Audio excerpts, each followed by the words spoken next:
Je veux faire un séjour à l'étranger, mais je ne sais pas comment m'y prendre. Cette phrase, mes collègues l'ont entendue beaucoup durant les temps de permanence chez nous ou durant les animations extérieures qu'on faisait. Beaucoup de jeunes s'interrogent sur les séjours à l'étranger. Ils se questionnent sur les possibilités, les démarches à réaliser, les budgets à prévoir et ainsi de suite. Nous constatons aussi qu'ils émettent de nombreuses craintes et de doutes face à la réalisation d'un tel projet. L'idée est donc venue, il y a déjà maintenant 3 ans, d'organiser cet après-midi d'information sur les séjours à l'étranger pour aider les jeunes à préparer au mieux leur voyage, mais surtout et aussi vivre ceci pleinement une fois sur place. Voilà, pour cet après-midi, nous avons plusieurs intervenants qui sont prévus au programme.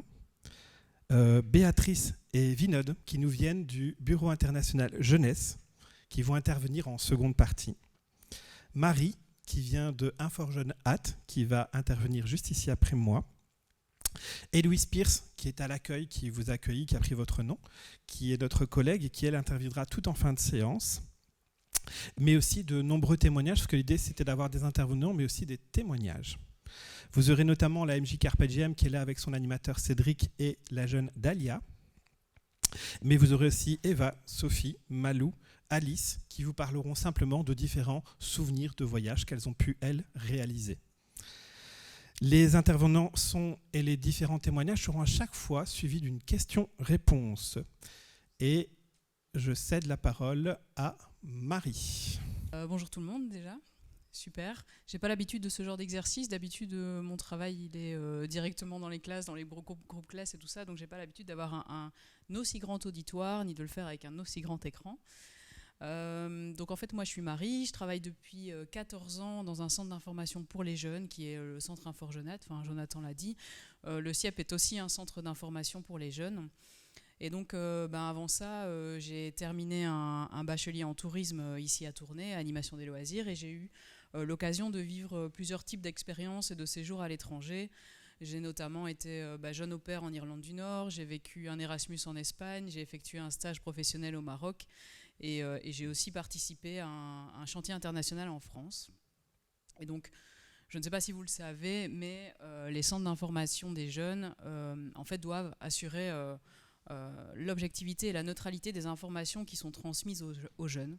Et en fait, sur les questions de mobilité internationale, même en étant moi un peu aguerrie, c'est ce que je croyais, je me suis trouvée rapidement dépourvue face à des jeunes qui souhaitaient vivre un séjour à l'étranger, parce qu'en fait, j'arrivais pas à leur expliquer l'ensemble des séjours existants sans citer le nom d'un organisme ou sans tomber sur les résultats sponsorisés de la première page Google, comme j'imagine la plupart des gens qui sont ici. Et donc, après, ça m'a beaucoup frustrée.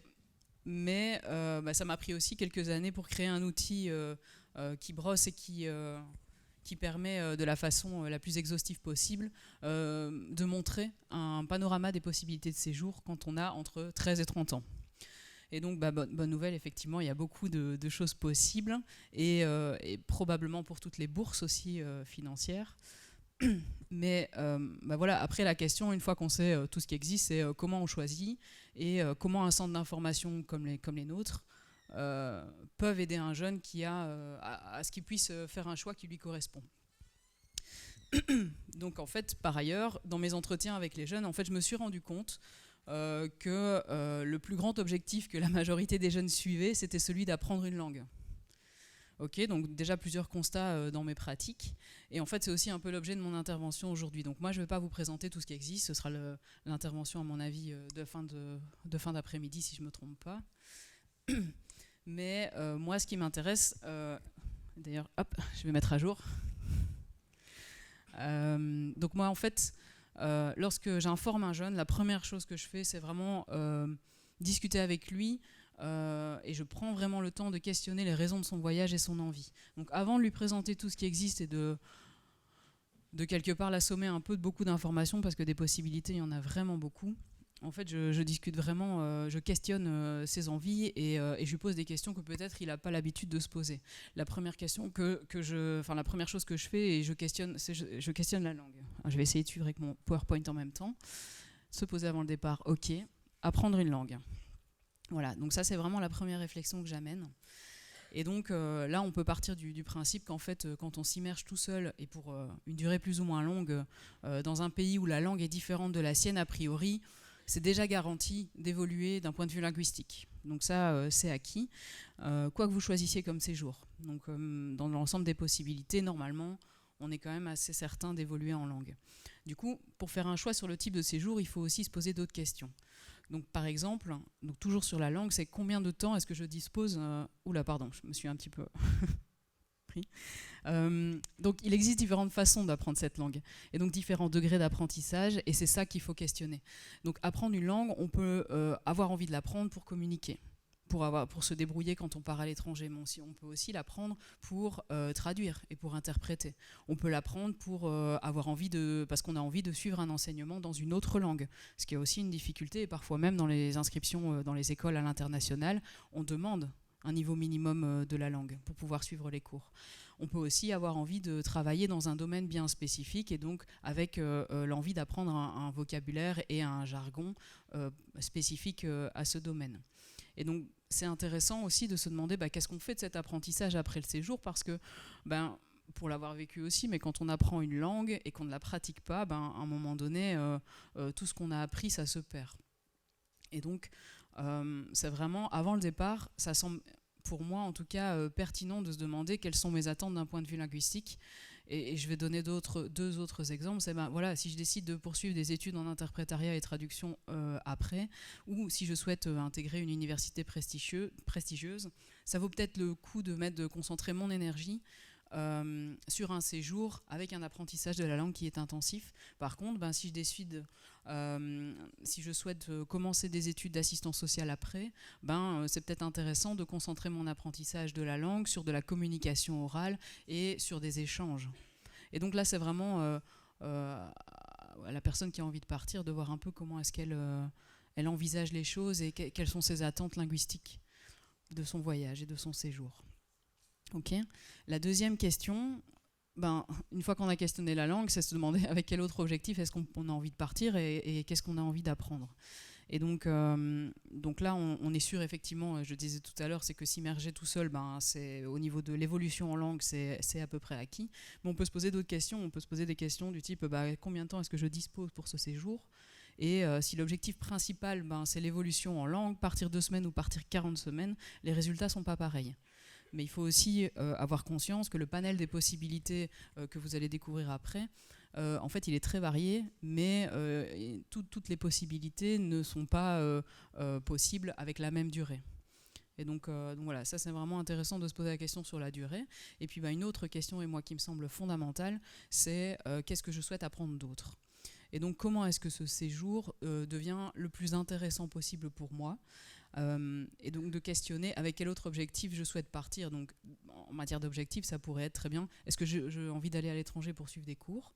Est-ce que j'ai envie d'aller à l'étranger pour acquérir une expérience professionnelle ou pour me professionnaliser ? Est-ce que j'ai envie d'aller à l'étranger pour rencontrer des personnes qui sont issues d'une autre culture ? Et si oui, c'est vraiment ça que je veux mettre en évidence. Est-ce qu'au contraire, j'ai envie de voyager librement et de découvrir un maximum de pays ? Il y a des gens qui font ça aussi et qui ont envie de partir. Et puis il y a des gens aussi qui ont besoin d'un break et qui ont besoin de souffler parce qu'aujourd'hui, ils sont un peu perdus.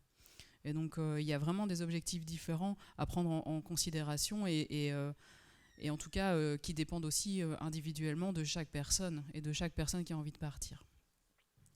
Et donc par exemple, si j'ai envie si apprendre une langue vous est utile pour communiquer, que vous souhaitiez découvrir une autre culture ou vivre une expérience utile à d'autres, alors moi, en tout cas c'est les demandes que j'ai aussi régulièrement, probablement que je vous dirigerai assez spontanément vers un sujet comme les séjours de volontariat. Mais si au contraire vous voulez aller dans une école avec d'autres étudiants et vivre une immersion linguistique familiale, alors peut-être qu'en fait finalement vous êtes plus intéressé par une deuxième réto.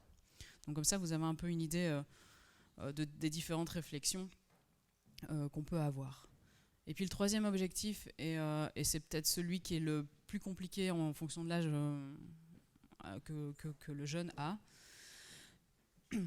c'est comment je rends les bénéfices de mon voyage aussi durables que possible.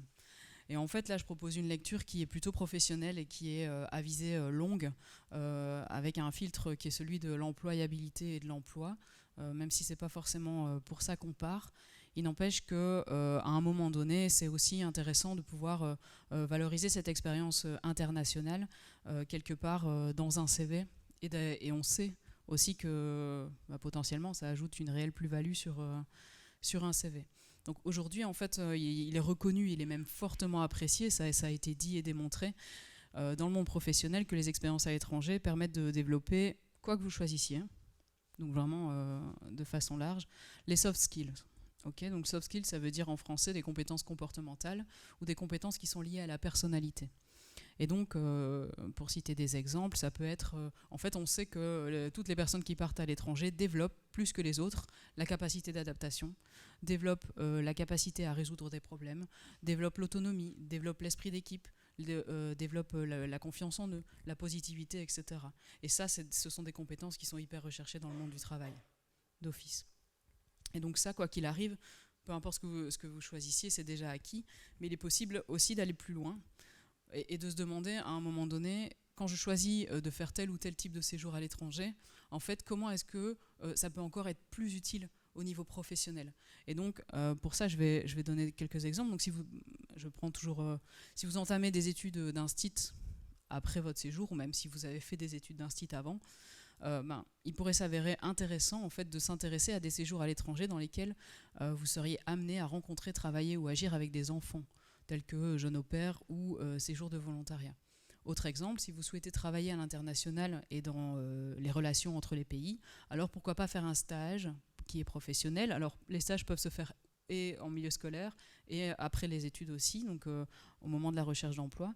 Et donc, pourquoi pas faire un stage ou un volontariat dans une ONG qui agit à la coopération au développement. Et en fait, vous avez compris l'idée, mais c'est vraiment de pouvoir se dire cette expérience professionnelle, quelle qu'elle soit, à un moment donné, elle peut aussi être valorisée comme une expérience professionnelle réelle. Et donc, à diplôme équivalent, qu'est-ce qui va faire la différence face à un employeur ? C'est potentiellement tout ce que vous avez fait à côté. Et donc, dans tout ce que vous avez fait à côté, si en plus ce que vous avez fait à l'étranger, ça peut apporter un lien, avoir un lien avec vos compétences, évidemment, c'est encore mieux, quoi. Alors, je vais clôturer tout doucement mon intervention. Et donc, voilà. Quel séjour existe et comment choisir ?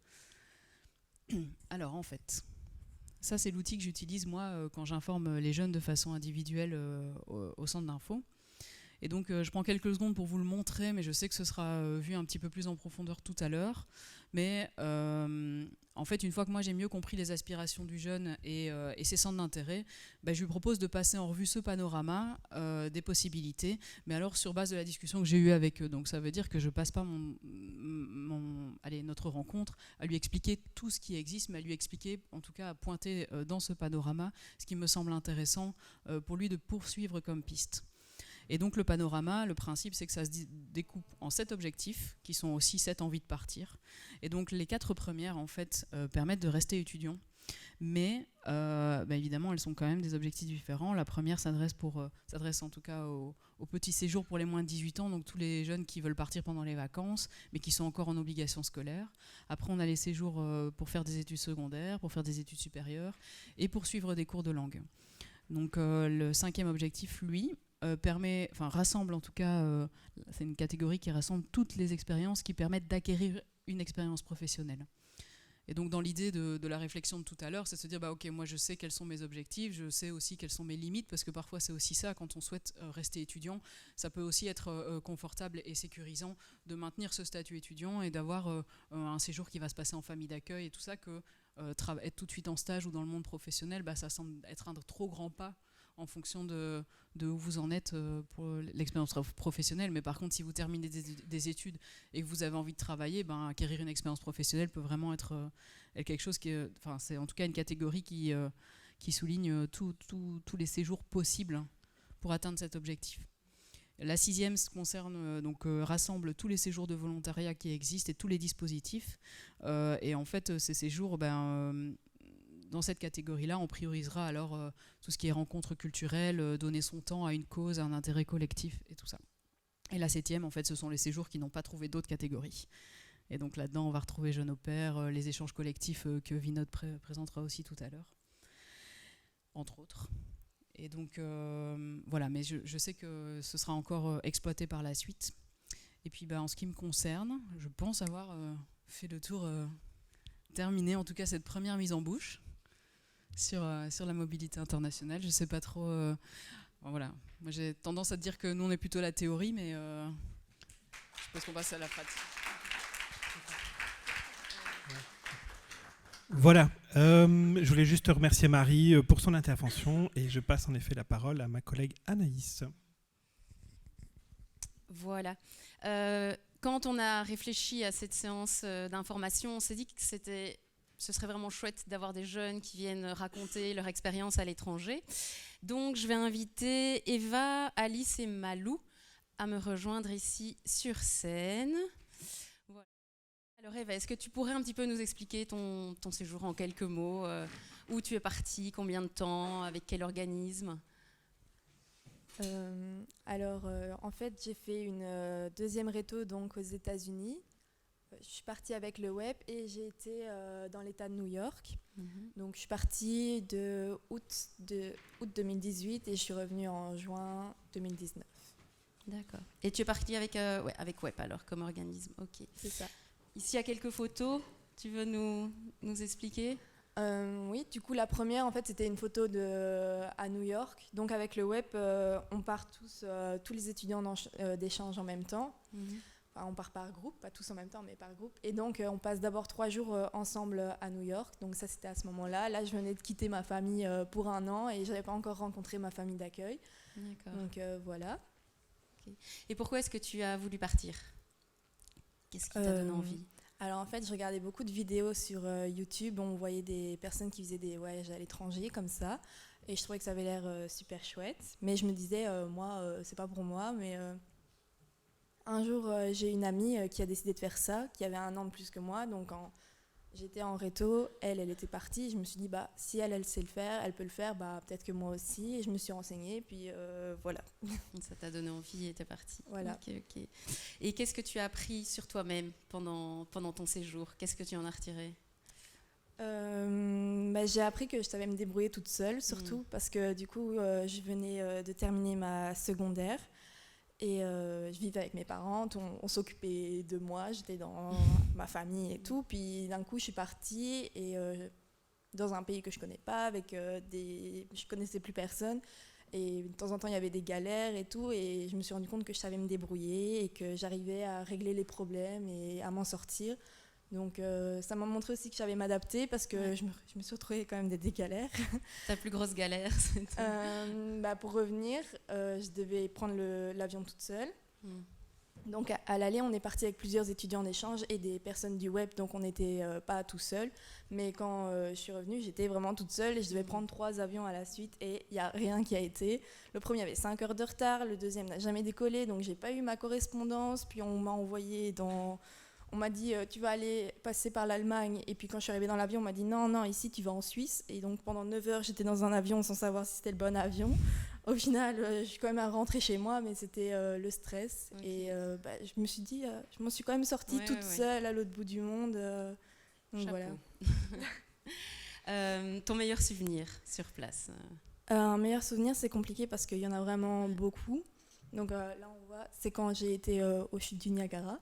Donc j'ai eu l'occasion de voir vraiment beaucoup de choses. Ça dépend évidemment de l'endroit où on est envoyé. Moi du coup j'étais dans l'État de New York, j'étais à 8 heures de la ville de New York, à 2 heures de Montréal et à 5 heures des chutes du Niagara. Donc j'ai pu voir déjà tout ça. Il y a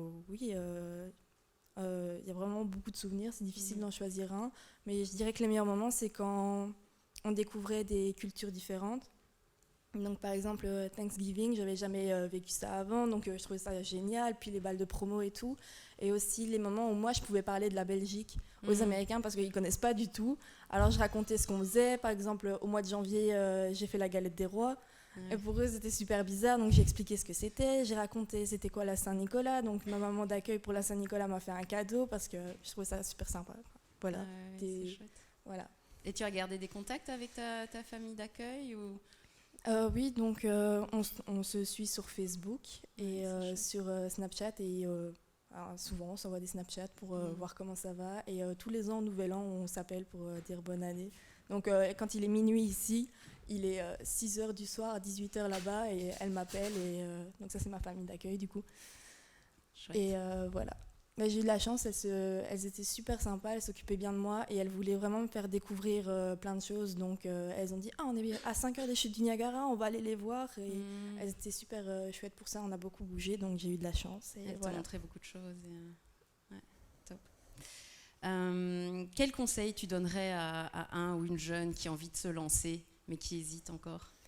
Je dirais que ça en vaut vraiment la peine. Moi, au début, j'avais vraiment très peur. J'étais pas très sûre de moi et tout, mais je me suis dit, bah tant pis, j'y vais. Et au final, j'avais très peur que ma famille me manque, que je sois perdue et tout. Et au final, on est tellement occupé à découvrir des choses tous les jours qu'on n'a même pas le temps de se rendre compte que notre famille nous manque et qu'on aimerait rentrer chez nous. C'est passé même super vite, je trouve. Donc, je trouve que ça en vaut vraiment la peine. Puis, j'ai rencontré plusieurs étudiants d'échange. Du coup, quand on est parti à New York à plusieurs, on est aussi resté en contact et vraiment tout le monde dit personne ne regrette, même s'il y a eu des galères pour l'un ou pour l'autre. Au final, on est tous très contents parce que ça nous a apporté beaucoup de choses et je pense qu'on est tous très fiers d'avoir réussi à partir comme ça. Et voilà, donc vraiment, il faut se lancer et il ne faut pas avoir peur. Moi, j'avais très peur et ça a été super bien. Super. Voilà. Ça, c'est tous les étudiants d'échange du coup qui étaient là-bas. J'étais la seule Belge. Et voilà, donc on rencontre des gens vraiment de partout dans le monde, donc c'est super chouette. Ouais. Et ça, c'était les rétos de là-bas, quoi. Ok. De ta classe Ouais, bah c'est tout, ouais. Ah, ils sont pas tous là, mais et c'était du coup, un jour, ils faisaient une compétition entre les rétos et pas les rétos, les 5e secondaires, l'équivalent, quoi. Et donc nous, on était les bleus, et les 5e secondaires, ils étaient tous habillés en blanc, et on faisait plein d'activités, et on a perdu, mais c'était marrant quand même. Super. Ben, merci beaucoup d'avoir partagé ton expérience. Avec plaisir. Ok, alors maintenant on va passer à Alice et Malou, qui sont cousines, et qui sont parties ensemble, qui ont fait vraiment tout un trip. Simplement d'abord, voilà, quel type de séjour avez-vous fait? Où êtes-vous partis? Combien de temps? Donc moi c'est Malou, ici c'est Alice. Et on est partis 3 mois cette année, au début de l'année, on est partis de septembre à décembre. On est partis par nous-mêmes, un sac à dos en train, avec Interrail. On a fait avec Workaway, c'est du woofing, donc on était logés chez les gens et nourris, et en échange on travaillait pour eux. Ouais, c'est à peu près tout. D'accord. Donc on a fait 8 destinations. 8 destinations. On va voir. Ouais, on peut regarder un petit peu les photos. Du coup, on a commencé par la Suède.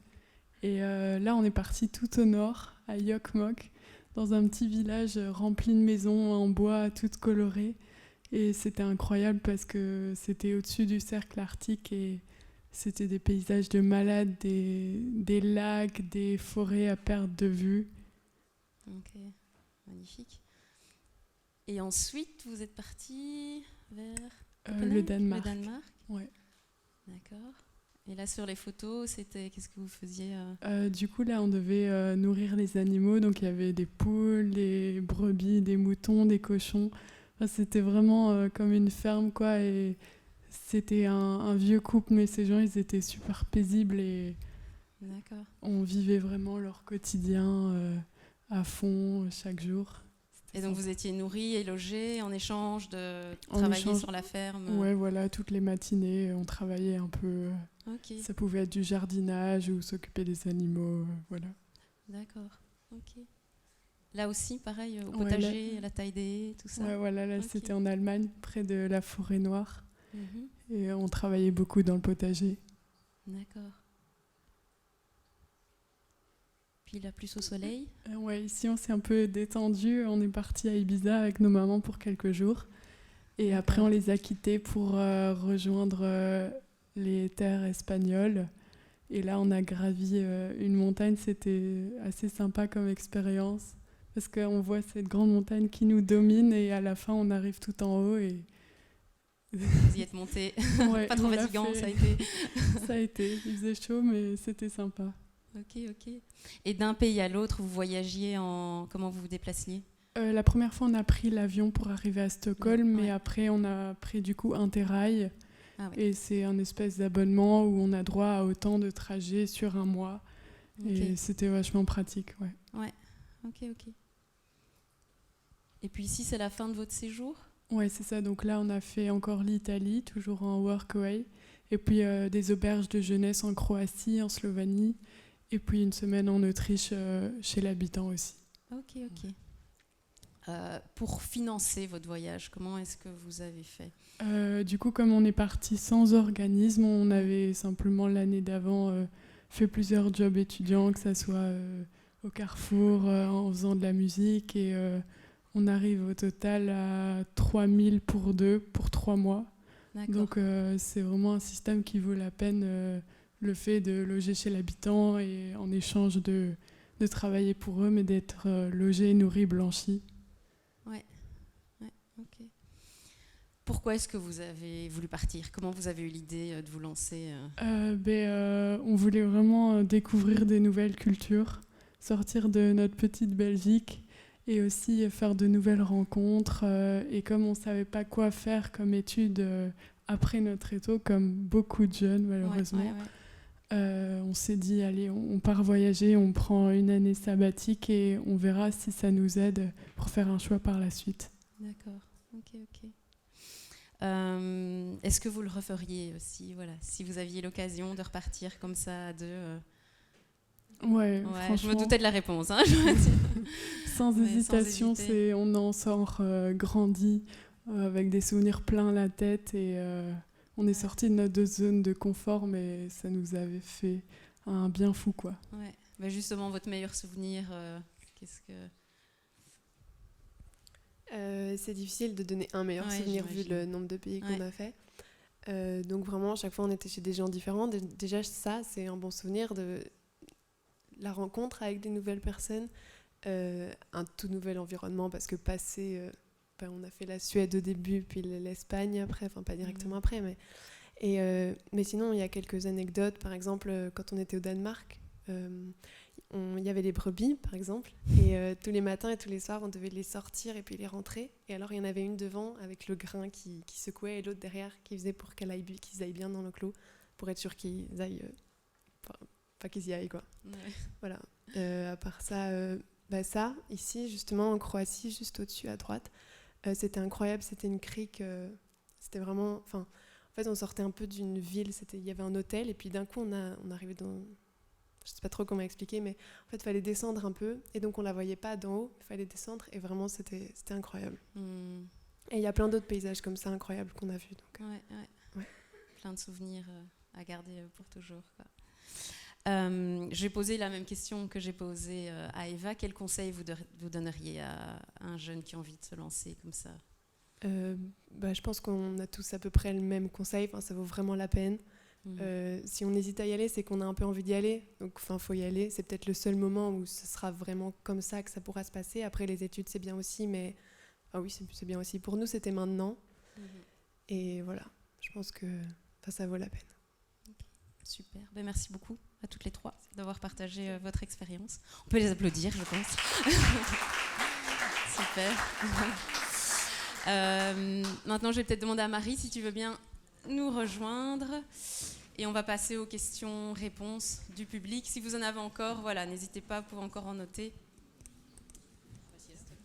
Merci.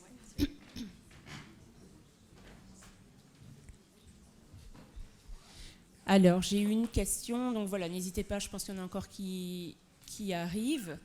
J'avais une première question par rapport au statut. Quand on décide de partir, quel est le statut? Est-ce que le statut d'étudiant est gardé ou pas? Donc, Marie, je ne sais pas si tu peux, et puis peut-être que les filles, vous pourrez aussi compléter par quelques infos. Quel est un peu le statut quand on décide de partir à l'étranger? En fait, je regardais les filles parce que moi, ce que je vais dire, c'est la théorie. Et c'est une question qui est un peu épineuse.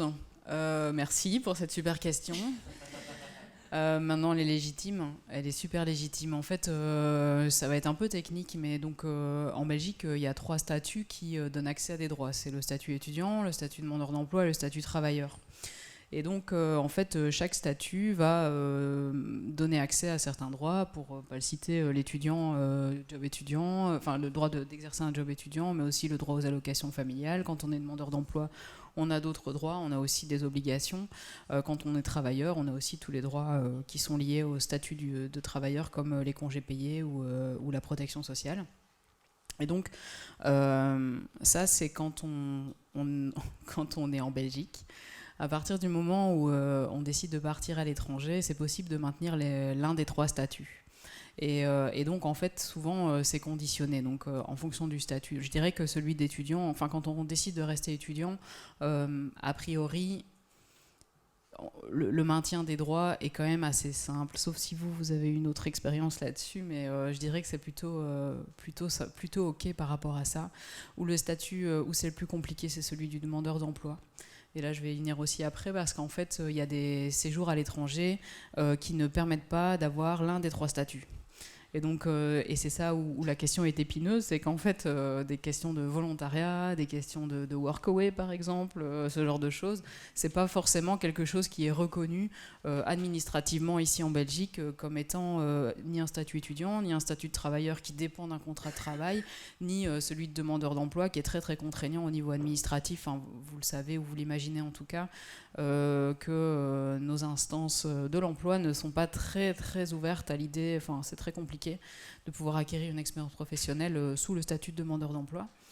Et donc finalement, oui, c'est une question super. Merci. De rien. Mais donc voilà, en fait, ça veut simplement dire que si vous ne respectez pas les conditions de chacun de ces 3 statuts, ou si du coup vous n'entrez pas du tout dans un des statuts, il faudra simplement renoncer à ces droits qui sont acquis durant la durée du séjour. Voilà pour la théorie. Ok. Il y avait juste une question spécifique de savoir si on partait pour un séjour de volontariat, est-ce qu'on pouvait bien garder son statut d'étudiant ? Non, le statut étudiant, la règle est très simple. Il faut être étudiant. L'activité principale du jeune, ça doit être d'aller à l'école. Et donc, activité principale, les allocations familiales, par exemple, ont déterminé que c'était pour un niveau secondaire de 17 heures par semaine. Donc c'est ça une activité principale. Donc ça veut dire aussi que quand on est volontaire, on n'est pas étudiant. Et on n'est pas travailleur parce qu'on n'est pas sous un contrat de travail. Et on n'est pas demandeur d'emploi non plus. On verra, j'imagine que Vinod le dira, mais il y a des possibilités quand même de maintenir, et heureusement, il y a des combats qui sont menés là-dessus, de reconnaître cette expérience de volontariat comme une expérience professionnelle et du coup de pouvoir maintenir les droits du statut de demandeur d'emploi. Mais non, quand on fait du volontariat, on n'est pas étudiant. Ça, c'est pas possible. J'allais dire un autre truc encore, mais j'ai perdu le fil. Merci. Alors pour les cousines, il y a pas mal de questions aussi. On se demande un peu si vous avez prévu votre voyage bien à l'avance et comment vous avez fait pour trouver le travail sur place. Est-ce que vous aviez de la Belgique déjà tout organisé ou est-ce que c'est vraiment sur place au fil des jours que vous avez trouvé les différentes possibilités ? On s'y est prise 6 mois à l'avance et pour vraiment bien convaincre nos parents qu'ils soient confiants, on a dû leur montrer qu'on avait tout préparé. Donc à l'avance, on savait déjà chez quelle personne on atterrissait, quand est-ce qu'on changeait et tout ça. Et donc avec le principe de Workaway, on contactait les gens avant et on se mettait d'accord pour une date et une durée de séjour. D'accord. Donc tout était prévu avant d'arriver sur place. Oui. Ok. Alors, il y a une question au niveau de la durée, ce sera peut-être plus pour Marie. On se demande un peu s'il y a une durée minimum pour partir, maximum. Non, ça dépend du coup de l'objectif. C'est ce que je disais tout à l'heure aussi, c'est qu'en fait, si l'objectif c'est d'évoluer en langue, au plus vous restez longtemps immergé dans une langue étrangère, au plus c'est gagné. Mais il y a des possibilités qui existent, vous l'avez vu rapidement, mais ne fût-ce que pour les personnes qui sont en obligation scolaire, en fait, il y a plein de choses qui existent pendant les vacances, donc ça s'adapte à une durée qui est de 1, 2, 3, voire 2 mois, donc il y a des choses très courtes, et puis il y a des choses très longues, et voire même à durée indéterminée aussi, pour ceux qui décident de s'engager dans un autre pays à long terme, quoi. Ok. Alors pour Eva, combien de temps tu as mis plus ou moins pour préparer ton voyage? Combien de temps ça a duré? On se demande un peu, quelle est est-ce que c'est quelques mois, plus d'une année pour réfléchir et préparer son séjour à l'étranger? Du coup, moi, il me semble que j'ai commencé à m'inscrire vers le mois d'octobre-novembre. Après, c'est vrai qu'il y a quand même beaucoup de papiers à préparer. Il faut préparer son passeport, son visa. C'est beaucoup de choses à penser. Donc, le plus tôt, c'est le mieux. Après aussi, si on veut faire des demandes de bourse, ça prend du temps aussi parce qu'il y a toujours beaucoup de papiers à préparer, de choses à envoyer. Et voilà. Donc oui, moi, il me semble que j'ai commencé vers octobre-novembre. Et voilà. Et tu es partie? Je suis partie en juillet? En août. En août, ok. Voilà. Marie, je ne sais pas si tu veux compléter. Justement, c'est une question qu'on a souvent aussi au CIEP. Les jeunes se demandent un peu combien de temps on doit s'y prendre. On a tendance à parler d'une petite année pour préparer son voyage. Je suppose que ça dépend aussi, encore une fois, de la destination et de l'objectif. En fait, je pense qu'il y a certains séjours aussi on n'en a pas encore tout à fait parlé, mais il y a certains séjours qui permettent d'accéder à des bourses. Et en fait, les formalités administratives, elles sont parfois longues pour obtenir ces bourses. Donc il y a des organismes qui sont très clairs et très prudents, qui disent qu'il faut quand même s'y prendre 6 mois à l'avance pour pouvoir... ne fût-ce que prendre le temps de trouver l'association qui va nous accueillir ou de pouvoir débloquer les sous administrativement. Et puis moi, quand je suis partie comme jeune au pair, en 3 semaines j'étais partie, quoi. Donc c'est très fluide. Enfin, je veux dire, ça dépend vraiment de ce qu'il faut mettre en place et le choix d'un organisme. Et ça, c'est peut-être intéressant de le savoir aussi. C'est qu'en fait, à partir du moment quand on vit une deuxième réto ou qu'on choisit de partir avec un organisme pour quelque chose qui est très installé, en fait, il y a aussi tout ce qui est accueil en famille d'accueil. Donc le nombre de familles d'accueil est parfois limité. Et donc au plus tôt on s'y prend, au plus tôt on a de chance en fait, d'aller dans une destination qu'on a choisie parce qu'il y aura encore assez de familles d'accueil. Et donc l'enjeu, il est là aussi. C'est qu'en fait, les capacités d'accueil des jeunes qui partent à l'étranger, en fait, elles vont être possibles, surtout si le jeune ou la jeune est exigeant sur l'endroit où il veut aller précisément. Et donc c'est vrai que des destinations comme les États-Unis, le Canada, l'Australie sont des destinations qui sont recherchées par une grande majorité de jeunes et donc du coup qui sont limitées en famille d'accueil. Donc si vous êtes sur des choses comme ça, des destinations comme ça, c'est sûr qu'il faut peut-être anticiper plus longtemps que si vous êtes moins exigeant au niveau de la destination. Je vais dire ça comme ça. Alors on a des questions aussi par rapport à cette famille d'accueil. Comment on trouve sa famille d'accueil? Est-ce qu'on l'a choisie? Il y a quelques craintes aussi, si malheureusement ça se passe pas bien, si on arrive dans une famille qui ne nous correspond pas. Eva, je ne sais pas si tu peux nous expliquer un peu, est-ce que tu as eu l'occasion de choisir ta famille? Comment elles sont un peu sélectionnées, on va dire? Alors après, ça dépend aussi de l'organisme avec lequel on part et du programme qu'on choisit. Donc moi, j'avais choisi un programme où je ne pouvais pas choisir la destination, j'avais juste dit... que je voulais aller aux États-Unis, mais après je pouvais pas dire l'état où je voulais aller ni rien. Et c'était un programme deuxième réto? Oui, c'est ça. Donc il y avait aussi un programme où on pouvait choisir, mais alors ça revient aussi à plus cher. Et donc moi je m'en fichais un peu de où j'allais aller, donc puis je voulais pas payer trop cher non plus. Donc j'ai pas du tout choisi là où j'ai été, j'ai pas choisi ma famille d'accueil non plus. Et donc j'ai commencé les préparatifs vers octobre-novembre et en mars, on m'a envoyé un mail en me disant qu'on avait trouvé ma famille d'accueil, donc j'ai reçu des photos, on m'a dit où j'allais et tout. Après, parfois, je sais que ça peut prendre beaucoup plus de temps. Il y en a, ils apprennent la semaine avant de partir où ils vont, donc voilà. Après, moi j'ai eu de la chance, j'ai eu aucun problème avec ma famille d'accueil, ils étaient vraiment super investis et super sympas et tout, il n'y avait jamais aucun problème. Après, du coup, je connaissais d'autres personnes qui sont parties en même temps que moi, qui, eux, ont parfois eu des problèmes. Alors, à ce moment-là, il y a des gens sur place à qui ils peuvent en parler. S'il y a un problème, s'il faut changer de famille, c'est ces personnes-là qui s'en occupent. Donc, j'en connais qui ont dû changer de famille, et puis ils ont changé, et ça s'est très bien passé. On n'est pas abandonné. Si notre famille d'accueil nous met dehors, on n'est pas perdu. Donc... Et tu avais été en contact avec ta famille avant de partir? Déjà de la Belgique, tu avais pris contact avec eux? Je les avais juste ajoutés sur Facebook, je pense. J'avais un peu parlé à ma sœur d'accueil Mais pas tant que ça en fait. Mais oui, souvent, je sais que les autres aussi, ils avaient eu des contacts avec leur famille d'accueil avant. Mais bon, moi j'ai eu de la chance, je l'ai eu vraiment très tôt, en mars. Moi je ne m'attendais pas à ce qu'on me dise « Ah, on a déjà trouvé ta famille d'accueil ». Donc j'ai vraiment eu de la chance, c'était très tôt. Et après, s'il y en a qui l'ont 3 jours avant de partir, ben, ils n'ont pas eu le temps de parler avec, quoi. Mais voilà. Ok. Alors pour les cousines, quelle a été un peu votre motivation de décider de partir seule et pas via un organisme? Comment vous vous êtes décidé d'organiser un peu tout ça de votre côté? Je dirais que ça s'est fait tout seul. Enfin, nous, depuis qu'on est petite, on fait un peu tout ensemble. Et donc, on avait vraiment envie de partir à deux. Et on avait envie de créer nous-mêmes notre voyage comme on avait envie de le faire. Et je pense que c'est pour ça. Oui. Okay. Alors, on se demande aussi quelle langue vous avez pu découvrir ou apprendre. Tout au long, on a parlé en anglais. Parce que ceux qui sont sur Workaway, ils parlent généralement anglais tous. Ils mettent toujours les langues qu'ils parlent. Et donc, voilà, on choisit aussi en fonction de s'ils parlent anglais ou pas, parce que s'ils ne parlent pas du tout anglais, c'est compliqué. Et donc, non, on s'est juste amélioré aussi en anglais, mais on n'a pas appris d'autres langues. Oui, on se demande justement quel était votre niveau avant de partir. Est-ce qu'il y avait déjà un niveau de base? Est-ce qu'il n'y avait pas du tout de niveau? Oui, un niveau de base. On a eu 4 ans d'anglais à l'école, donc ce niveau-là. Et on savait fort comprendre. C'était un peu difficile au début de parler.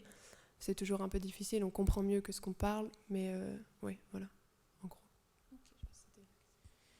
Eva, par rapport au niveau de langue? Moi, avant de partir, j'avais eu que 2 ans d'anglais, donc en 5e et 6e secondaire. Donc j'étais un peu stressée avec ça, mais du coup, avant de partir, on devait faire un test de langue.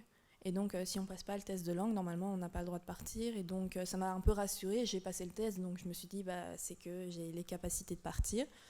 Après, au début, c'était un peu compliqué. Je comprenais pas trop ce qu'on me disait. Et j'arrivais quand même à expliquer ce que je voulais, mais j'avais pas un très bon accent, donc on comprenait pas très bien. Donc, au début, c'était compliqué, mais au final, on apprend super vite. Donc, voilà. Donc, j'étais pas super calée en anglais, mais ça a été. Et je suis revenue. Maintenant, je parle. Ça va, quoi. Ok. Alors, peut-être plus pour Marie, on a une question au niveau du budget. Combien ça coûte? Est-ce qu'il y a un budget minimum, maximum pour un séjour à l'étranger? Deuxième question. Et en fait, en réalité, je pense que vous allez... Enfin, je ne sais pas si vous êtes plus au courant du budget, mais... Alors, sur la question du budget, je ne peux pas, moi, donner un prix de combien ça coûte, parce que vous avez vu le nombre de possibilités de partir à l'étranger. Il y a tellement de facteurs à prendre en charge, pas en prendre en charge, mais à prendre en compte aussi pour calculer ce budget. Et ça va de la destination à la durée, au choix ou non d'un organisme. Alors moi, je suis super contente ici parce que dans les témoignages, il y a avec et sans organisme. Et donc ça fait aussi parfois une différence financière, c'est-à-dire qu'en fait il n'y a pas d'obligation de partir avec un organisme, c'est juste que l'organisme il facilite la vie administrativement et ça dépend ce qu'on veut faire, mais c'est quelque chose quand même qui coûte une certaine somme. Parfois il y a des aides financières, des bourses qui existent, parfois elles sont toutes petites, parfois elles sont très conséquentes, donc c'est très très compliqué. Je pense qu'il y a aussi au niveau destination, toute une série d'aspects administratifs à prendre en compte aussi, parce que ce sont des aspects administratifs qui sont payants. Il y a aussi tout ce qui est au point de vue de la santé, des assurances en fait, qu'il faudra prendre en plus pour pouvoir partir et continuer à être protégé au niveau de tous les bobos qui pourraient arriver. C'est très très compliqué et je pense qu'il y a des séjours un peu mainstream comme ça où je pense à Eva qui part en 2e réto aux États-Unis. Là très concrètement aussi, c'est des choses qui coûtent très très cher. En fait, si vous choisissez, d'ailleurs, même principalement, si vous restez étudiant, a priori, on est quand même dans les séjours qui coûtent les plus chers. Si par contre vous misez sur l'expérience professionnelle ou sur le volontariat, on aura des prix qui seront plus modérés et qui seront parfois même subventionnés et boursiers. Et donc là c'est vraiment très disparate, ça dépend vraiment de ce que vous avez envie. Et après, il y a des séjours comme Workaway, comme Jeune au Pair, comme tous ces trucs-là où on est logé, nourri, et en fait, on ne doit pas du coup prendre en charge l'accueil et le logement Et donc voilà, et puis je connais aussi des gens qui sont partis faire une jeune fille qui est partie faire des études au Canada, des études supérieures, et en fait au Canada, un étudiant il a le droit de travailler 20 heures par semaine, donc on sait que pour nous ça représente un mi-temps, ça lui permet de payer ses études.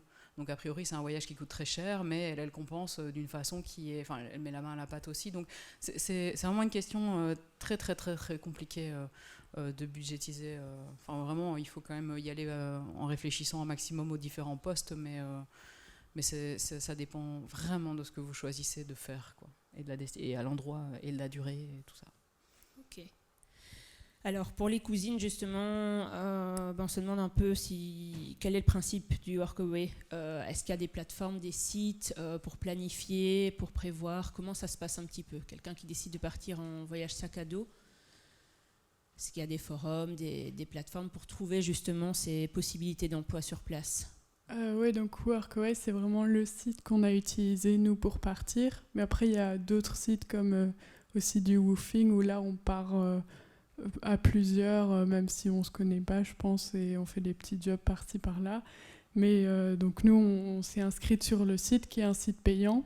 Et donc, là, ça nous rassure, parce qu'on se dit qu'on ne va pas arriver chez un autre qui voudrait du mal de nous ou quoi, vu que lui aussi a dû payer pour s'inscrire sur le site. Donc avant ça, on échange et ils voient notre profil. Eux aussi, ils ont des exigences, qu'est-ce qu'ils veulent qu'on fasse comme travaux là-bas. Et nous, on envoie directement un message. Et puis voilà, de toute façon, c'est toujours des personnes sur ces sites internet qui sont très ouvertes d'esprit et qui ont des grands cœurs. Du coup, il n'y a pas de problème. Ok. Et puis, voilà, on se demande un petit peu si vous avez pu faire un choix d'études au niveau orientation. Justement, est-ce que vous avez pu réfléchir durant ces quelques mois et est-ce que vous savez ce que vous avez envie de faire pour la suite? On a bien savouré chaque minute de ce voyage, mais malheureusement, on n'a pas trouvé encore. Mais du coup, là, on en profite en ce moment pour réfléchir et trouver pour l'année prochaine. Ok. Merci. Donc voilà, on a fait le tour des questions. Et maintenant, on est parti pour la seconde partie. Là, moi, je m'appelle Jonathan et en tant que récent directeur du CIEP de Moucron, je suis très fier de cette équipe et très fier de partenir au CIEP. Merci à vous en tout cas. Je laisse la place maintenant aux deuxièmes intervenants, donc c'est-à-dire Vinod et Béatrice, qui vont venir vous présenter les projets du Bureau international de la jeunesse et qui seront là aussi après pour répondre aux questions. Merci, bonjour à tous. Donc c'est Vinod qui va nous présenter le BIJ en première partie. Ensuite, moi, j'interviendrai dans la présentation des programmes du BIJ. Bonjour à tous, moi c'est Vinod. Je vais être un peu moins théorique. Je remercie d'abord le CIEP de nous avoir invités ici. Nous venons de Bruxelles. Et je voulais remercier Marie et les témoignages précédents. Nous sommes le BIJ, un service public dépendant du service général de l'éducation permanente et de la jeunesse, qui dépend aussi de l'administration générale de la culture, de la Fédération Wallonie-Bruxelles, comme vous le savez, qui s'occupe aussi de l'enseignement. Alors, le BIJ, c'est quoi? On est un organisme qui aide les jeunes à réaliser les projets. J'étais venu ici pour vous vendre du rêve, mais on va vous montrer comment les réaliser.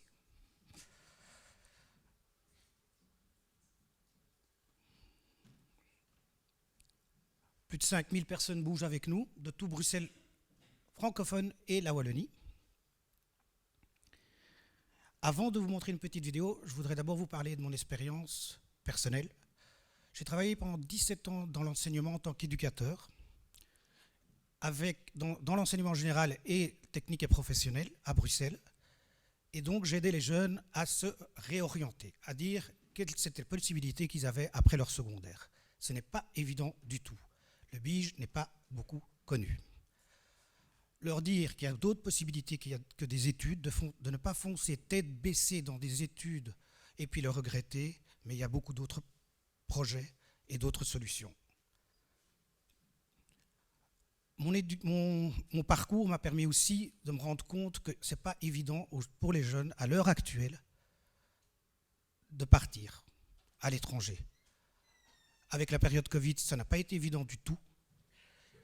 Et donc, on se dit, il faut relancer ça, il faut remotiver nos jeunes pour qu'ils fassent une expérience à l'étranger et qu'ils ne se disent pas que toutes les portes sont fermées. Ils doivent se garder des portes ouvertes, ouvrir les portes. Si ça ne leur plaît pas, ils referment la première porte, ils ouvrent la deuxième. Si la deuxième ne leur plaît pas non plus, ils ouvrent la troisième. Mais qu'ils aillent ouvrir ces portes pour voir ce qu'il existe ailleurs, à l'étranger. Qu'ils aillent découvrir les cultures, qu'ils aillent se former ailleurs, qu'il y a des possibilités pour se développer autrement que des études.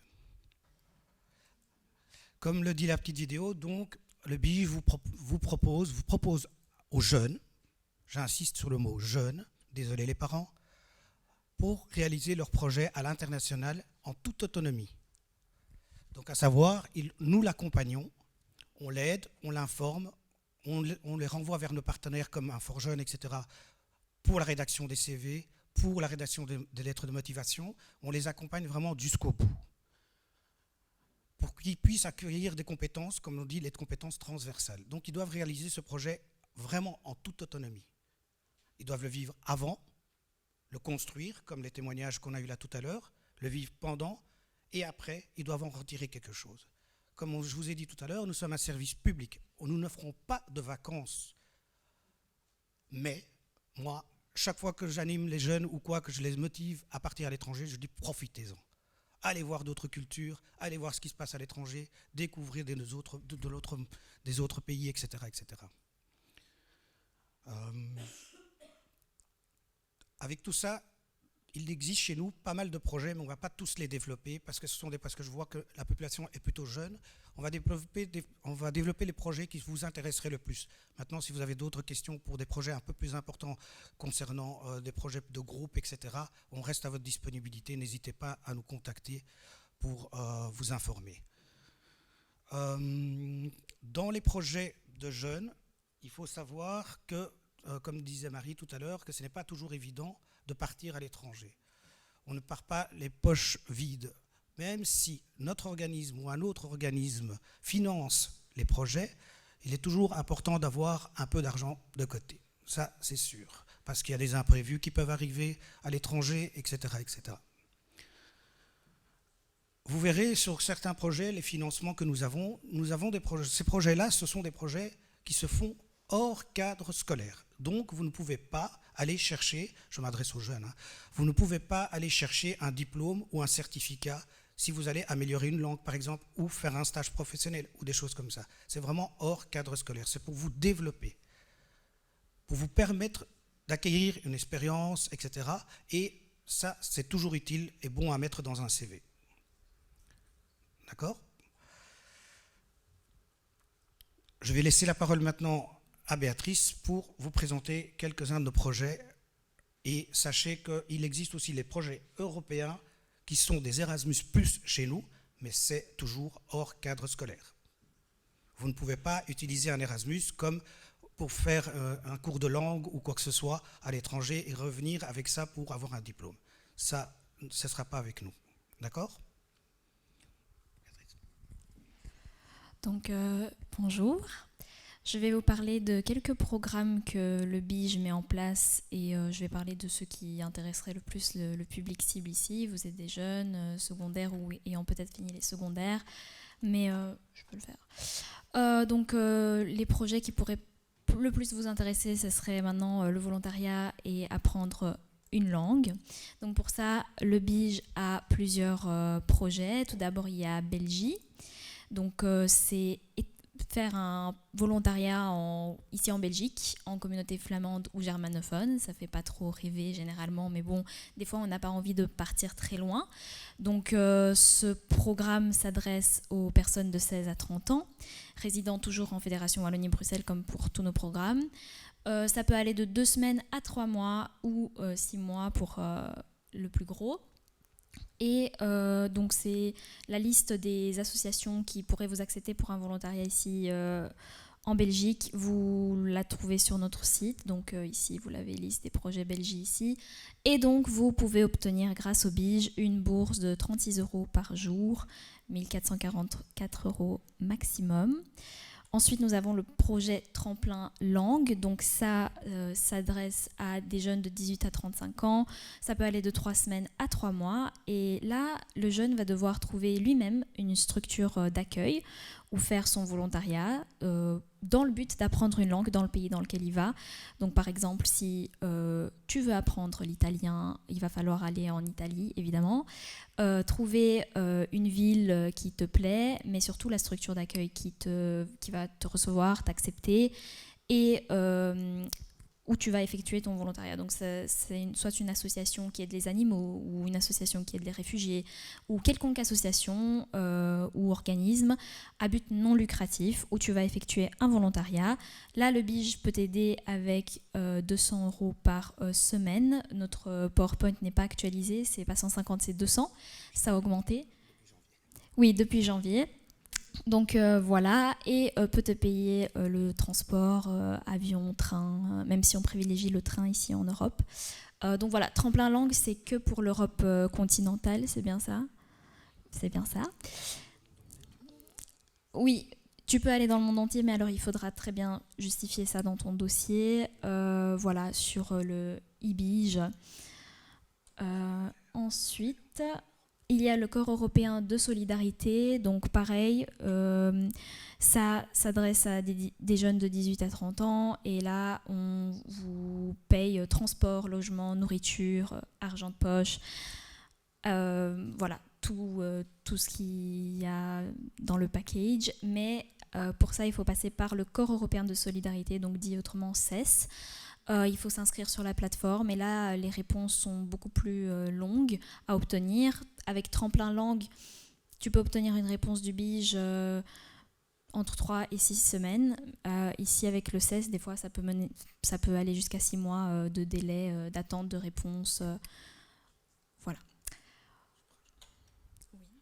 Juste pour rajouter, dans les tremplins langues, à savoir que les langues parlées en Europe doivent être pratiquées dans un pays européen.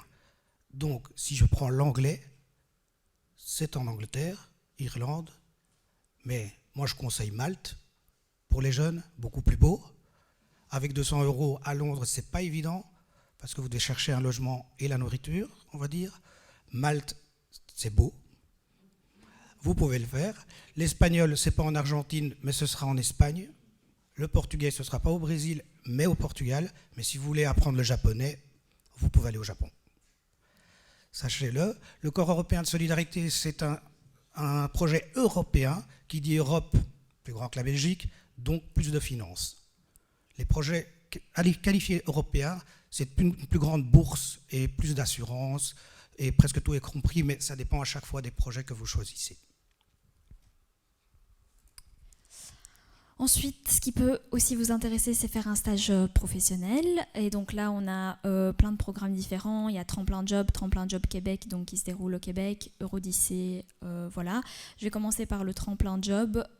Donc pareil, ici, c'est le jeune qui doit, en toute autonomie, trouver sa structure d'accueil, un lieu de stage, non payé ou payé, mais en dessous de 1 000 €. Voilà, une fois que c'est accepté, vous rentrez votre dossier chez le BIJ, et là, vous attendez qu'on vous confirme votre déplacement. Et là, donc, on peut intervenir dans le transport international, avion, train, et encore une fois, une bourse de 200 € par semaine. Et là, ça peut être partout dans le monde. Voilà. On a des jeunes qui partent en Thaïlande, des jeunes qui partent ici plus près. Voilà. Ok, donc Québec, pareil, sauf que là, ça se passe avec le programme Québec où moi, je ne suis pas compétente là-dessus, donc je ne vais pas rentrer dans les détails, mais voilà, on a des flyers et vous pouvez nous retrouver après. Eurodyssée, là, c'est des programmes de stage, encore une fois, européens, donc c'est l'Assemblée des régions d'Europe qui s'occupe de ça. Et là, c'est des stages, c'est des offres de stages qui sont publiées de temps en temps. Là, d'ailleurs, on en a pour la Géorgie, la Sardaigne et la Catalogne en ligne. C'est des offres de stage qui peuvent aller, oui, de 3 à 7 mois dans une des régions d'Europe qui participent. Donc là, il y a tout ce que vous voyez en bas qui est pris en charge, transport international, bourse de stage, logement, les activités culturelles, protection sociale et des cours de langue. Voilà. Tremplin Plus, ça c'est plus pour des petits projets, donc des projets de quelques jours, une participation à une conférence qui peut vous intéresser, qui se passe à l'autre bout du monde. Donc voilà, pareil, vous postulez, vous appliquez et le transport est pris en charge. Volet sport, ça c'est plus pour les coachs sportifs, donc pas la cible ici. Voilà, il y a possibilité de mener des projets citoyens, donc des petits projets avec encore une fois le Corps européen de solidarité, Erasmus+, et d'autres programmes qu'on développe, Citoyens en action et droits humains, droits sociaux. Tu veux développer ? Possibilité aussi de rencontrer d'autres jeunes en sortant de votre quartier, de votre région, mais également de votre pays. Donc là, on a le programme Belgie, Minimob, Erasmus+, Axe Sud qui se passe sur le continent africain. Donc ça, c'est en groupe, hein, c'est pas individuel. Donc c'est des groupes de jeunes qui peuvent trouver un autre groupe de jeunes africains, donc dans n'importe quel pays d'Afrique. Enfin, pas n'importe quel pays d'Afrique, pardon, les pays sont affichés ici.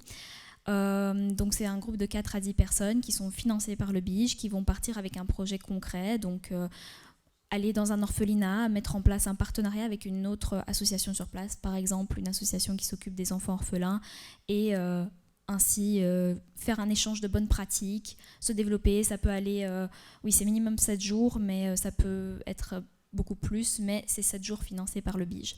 Donc voilà, encore une fois, ici, il y a une bourse forfaitaire, 500 € pour les pays du Maghreb et 850 € pour les pays subsahariens. Voilà. Et Discover You, ça c'est un programme de découverte de l'Europe en train, donc voilà, si ça vous intéresse un peu, bon, c'est plus niche, mais si ça vous intéresse, de toute façon, comme pour tout, il y a plein de programmes, mais il faut juste aller chercher l'information. Et aussi, le BIJ vous reçoit sur place, fait des rendez-vous en visio, mais surtout vous reçoit sur place et on peut parler pendant 30 minutes, 40 minutes, 1 heure, voilà, de ce que vous voulez mettre en place, même si c'est pas très concret. Venez quand même, on peut vous donner des pistes et voilà, ouvrir des portes que vous ne savez même pas encore qui existent. Donc voilà, pour moi c'est fini. Oui, donc voilà, je pense que il y a beaucoup de projets, c'est vrai, on ne peut pas tous les développer comme ça dépend chaque fois d'une personne aussi ou d'un groupe, donc n'hésitez pas à ouvrir ces portes comme on le répète, et on sera là pour vous aider sans aucun souci. Il y a évidemment beaucoup de questions qui se posent, mais de nouveau, les questions, c'est parfois individuel, parfois plus général. On est là pour vous aider, à vous accompagner. Donc, il ne faut pas hésiter. Qu'est-ce que je devais rajouter? Je ne sais plus.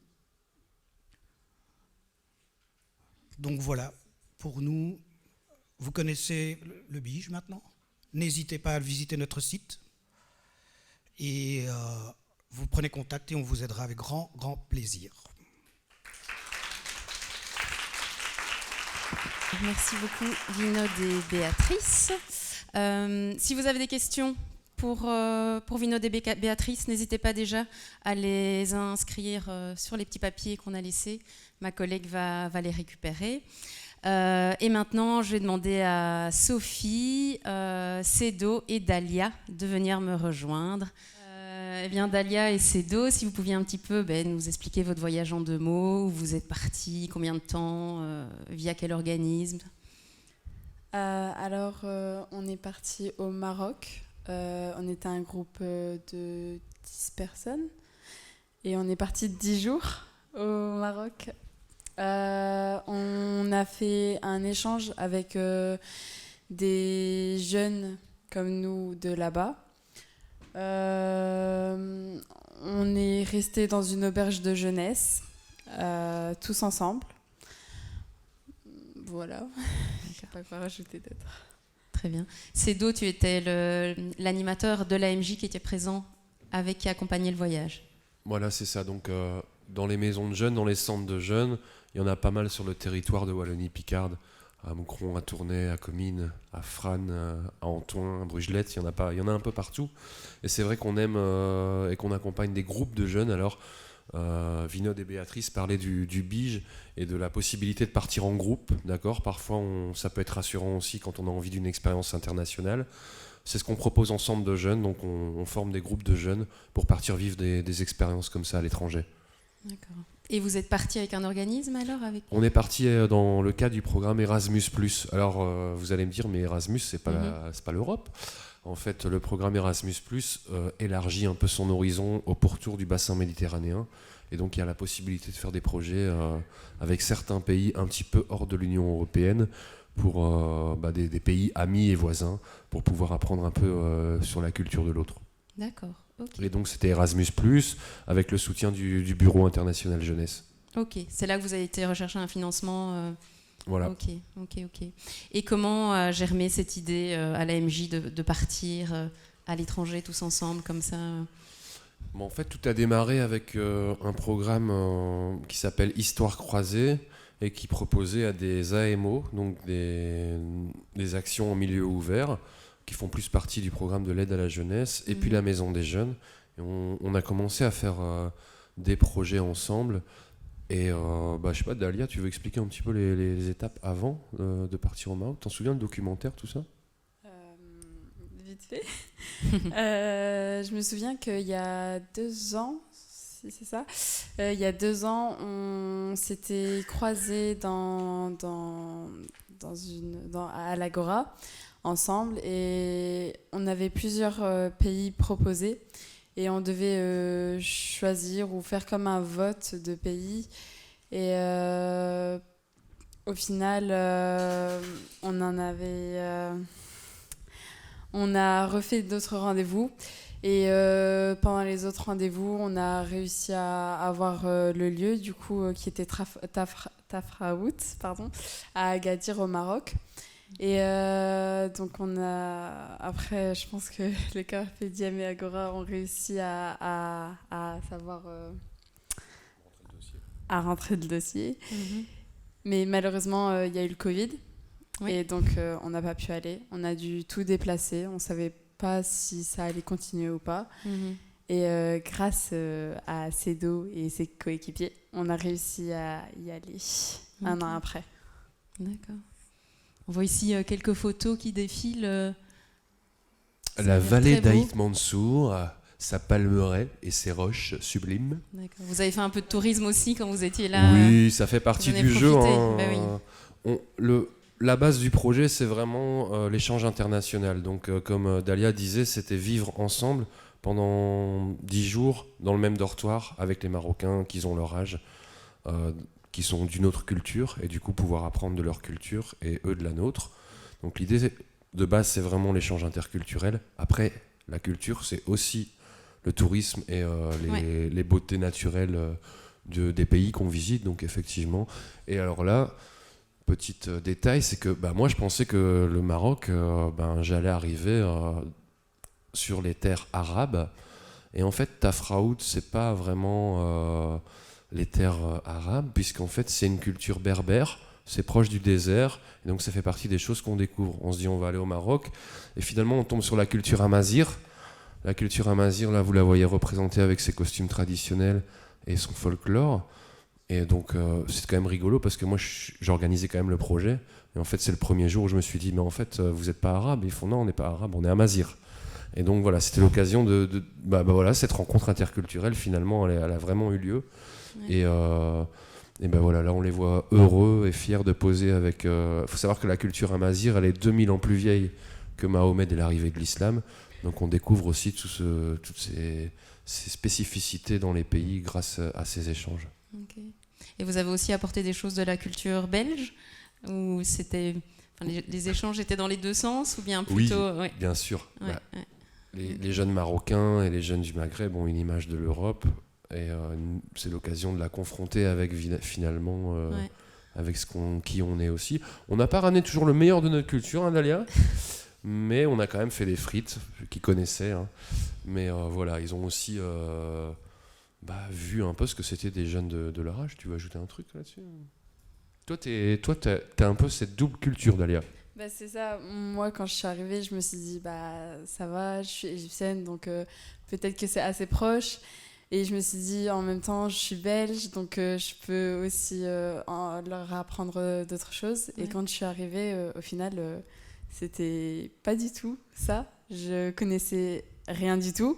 Tout ce que je savais, c'était un peu la langue. Et au final, j'ai appris de eux et ils ont appris de nous. Et voilà. C'est très enrichissant des deux côtés. Moi, il y a vraiment eu cette notion d'échange, c'est clair. Ouais. Passer du temps ensemble, simplement. Il faut savoir que le Maroc, c'est une monarchie islamique, c'est ça ?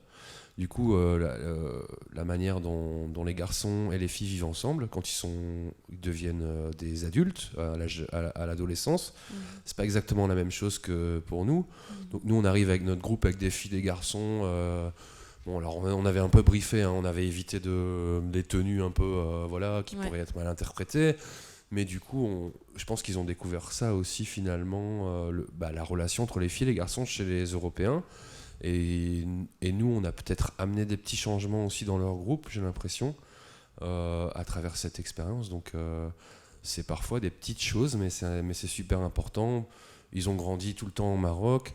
Il y a un jeune qui connaissait le Coran par cœur, tu te souviens ? Voilà, et donc le Coran, c'est 650 pages, je crois. Donc il connaissait toutes les sourates par cœur à 16 ans. Mais quand on a fait un jeu où on devait deviner les personnages, il ne savait pas qui était Donald Trump. Donc il y a parfois des décalages culturels vraiment forts et qui permettent de se rendre compte en fait, de ce que c'est aussi vivre dans un pays du Maghreb ou vivre dans un pays européen pour eux. Et voilà. Okay. C'est la richesse de l'échange. Tout à fait. Dalia, peut-être un meilleur souvenir ou une anecdote que tu as envie de partager ? Un des premiers souvenirs que j'ai eu, parce qu'il y en a beaucoup, c'est déjà l'arrivée à l'auberge de jeunesse. On s'est dit qu'on n'allait pas vraiment, que ça allait être un peu froid, qu'on allait être chacun de notre côté. On est descendu du bus, on a vu toutes les personnes marocaines habillées donc avec leur costumes traditionnels, avec de la musique, du thé, des gâteaux, et ils étaient super, super accueillants. Et franchement, ça m'a donné envie, ça a fait partir toutes mes peurs, et ça, c'est un des plus beaux souvenirs, je pense, que j'ai de eux là-bas. Et ensuite, les petites soirées nocturnes quand les animateurs partaient Attention, dormir. il est à côté. On allait acheter des chips et puis on mangeait, on écoutait de la musique sur le toit et c'était trop bien. Cool. Je présume que vous avez envie de retenter l'expérience. Vous travaillez sur un nouveau projet là pour le moment à la MJ ou... Oui, alors avec la Maison des Jeunes, on a eu l'occasion de faire pas mal de projets internationaux. Et du coup, on espère pouvoir partir au Québec ici au mois de juillet 2023. Et puis Dalia, elle a des projets aussi, parce que finalement, le fait de voyager, d'avoir bougé avec le Bige et d'avoir vécu cette expérience, aujourd'hui, on en a parlé pas mal sur la route et puis évidemment au cours de la journée. Elle a envie aussi, je crois, à titre personnel, de continuer à bouger et voir d'autres cultures. Donc ça amène une transformation chez les jeunes qui participent souvent. Et donc ça, c'est intéressant. Okay. Et quels conseils vous donneriez à des jeunes qui ont envie de partir comme ça avec leur MJ ? Moi, je dirais il faut laisser ses craintes de côté et se donner de l'avant. Donc tout faire en sorte de pouvoir y arriver et pas toujours donner une excuse à chaque chose. De s'informer, c'est le plus important, de commencer à s'informer même si on n'est pas sûr. Informez-vous et puis lancez-vous, quoi. Ok. Le temps de préparation, il était très long avant de... Enfin, il y a eu le Covid qui a repoussé le voyage. Ouais, mais déjà. Et puis, en fait, écrire un dossier Erasmus, Vinod et Béatrice... Pardon. Vinod et Béatrice le disaient, c'est un des projets séduisants parce que les bourses sont importantes, c'est la Commission européenne qui finance et les moyens sont mis, mais ça demande aussi du travail de rédaction. Alors c'est l'avantage de partir avec un centre de jeunes, c'est que c'est les animateurs qui coordonnent les choses et donc c'est vrai qu'on prend beaucoup de parts administratives dans la rédaction des projets, dans les recherches de subventions. Les jeunes participent d'une autre manière, ils s'impliquent d'une autre manière.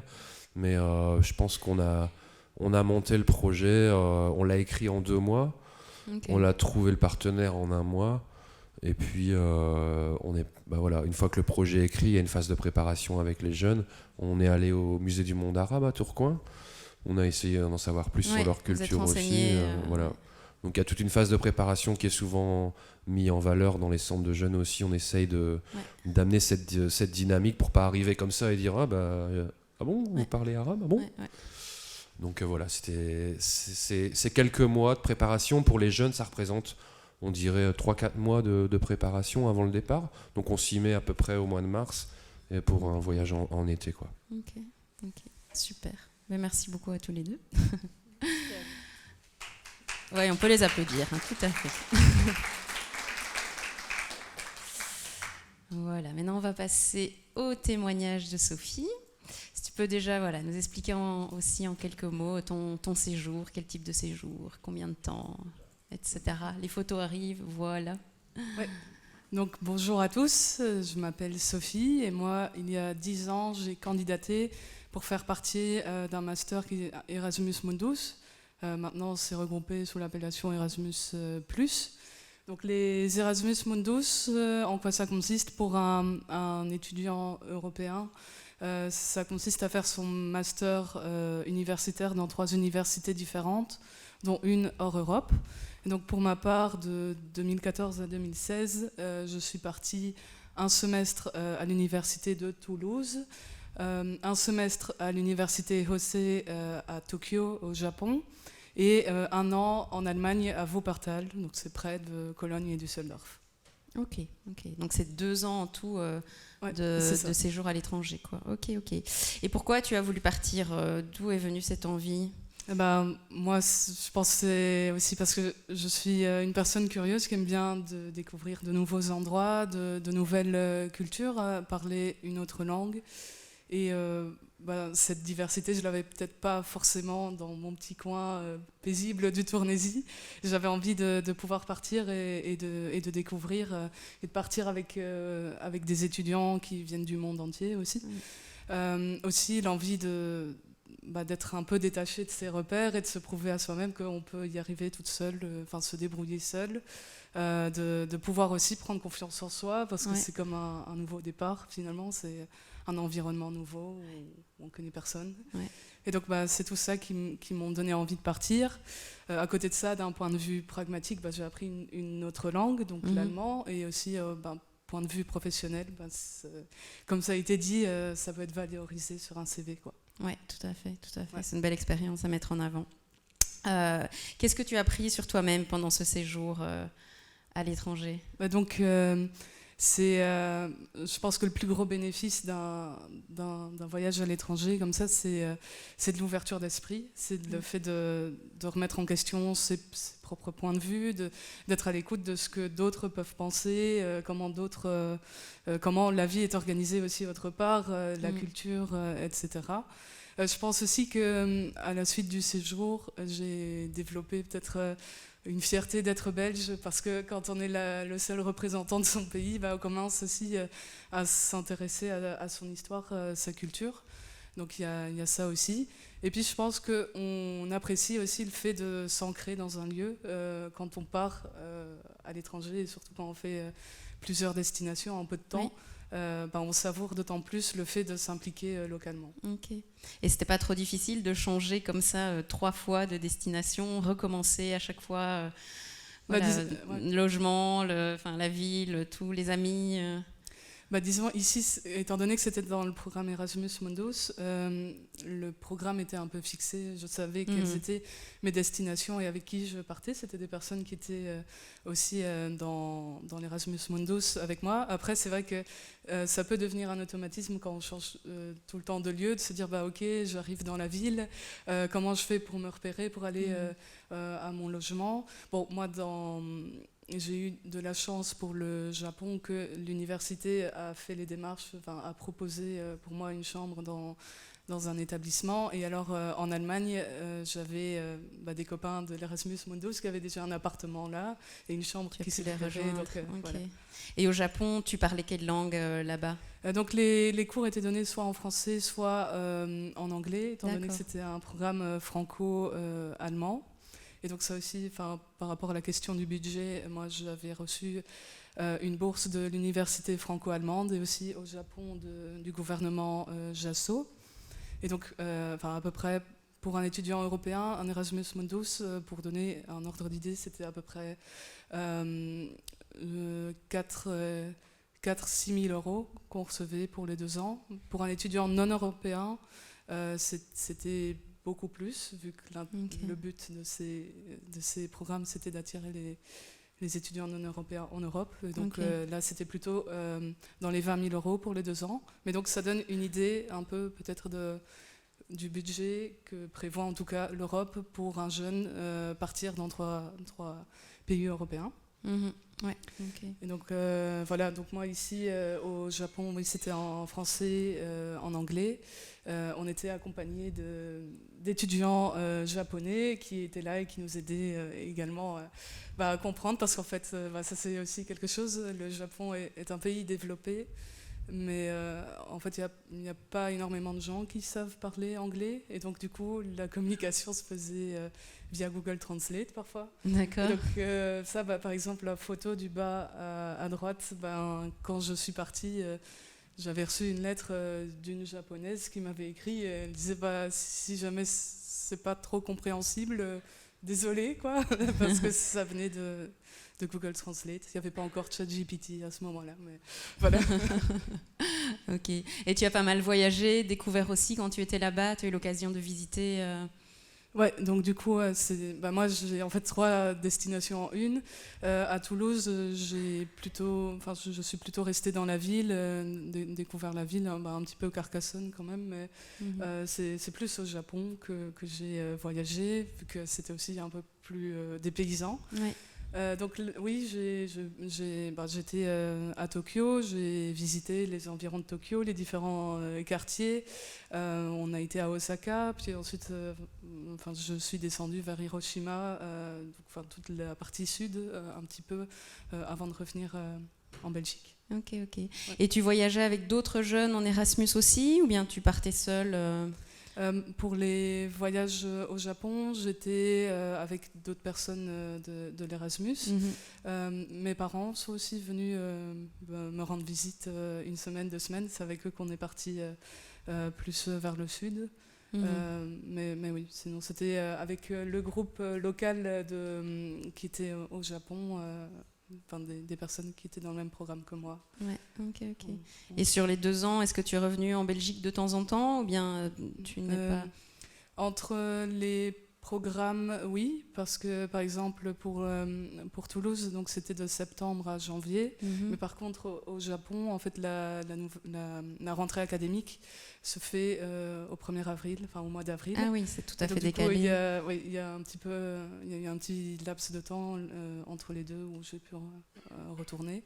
Et pour l'Allemagne, l'année académique commence en octobre, donc là aussi. Ok, t'es rentrée. Ok. Ouais. Peut-être ton meilleur souvenir aussi, quand la même question. C'est mon meilleur souvenir, je le placerai en Allemagne. C'est un peu difficile de oui, j'imagine, il y en a des milliers. Un souvenir, mais c'est personnel, disons. Ça a été une soirée où à la fois mes amis belges étaient venus me rendre visite un week-end, où j'avais mes amis de l'Erasmus Mundus, mes amis des cours d'allemand, parce que j'avais pris des cours d'allemand du coup, et de l'association d'étudiants internationaux. Donc on avait vraiment passé une soirée tous ensemble, et pour moi ça a été, j'en garde un très bon souvenir d'avoir vraiment les personnes avec qui me tenaient à cœur, toutes au même endroit. On a fait une soirée bowling, c'est une des photos qui est là. Avec elle. Et donc voilà. Après, pas mal d'anecdotes pour toutes les destinations. Mais, ouais. Ça t'a donné envie de repartir après? Ça t'a donné le goût du voyage, cette expérience? Oui, si je devais retourner dans le passé et avoir à nouveau ce choix, ce serait oui, sans hésitation. Maintenant, je pense à titre personnel, j'aimerais bien aussi être, comme je disais, être dans un lieu et de découvrir aussi un peu plus longtemps que juste 4 mois, parce que quand on est jeune, 4 mois, ça paraît long, mais en même temps, c'est pas très long non plus pour rester à un endroit. Et donc, de découvrir un lieu sur un plus long terme, pourquoi pas, ouais. Ok, super. Voilà. Et puis, voilà, la dernière question, quel conseil aussi tu donnerais à des jeunes qui ont envie de se lancer comme toi? Si vous hésitez, c'est déjà que vous êtes partant pour faire un Erasmus dans la bonne, pour faire un voyage même de manière générale, dans la bonne mentalité pour le faire.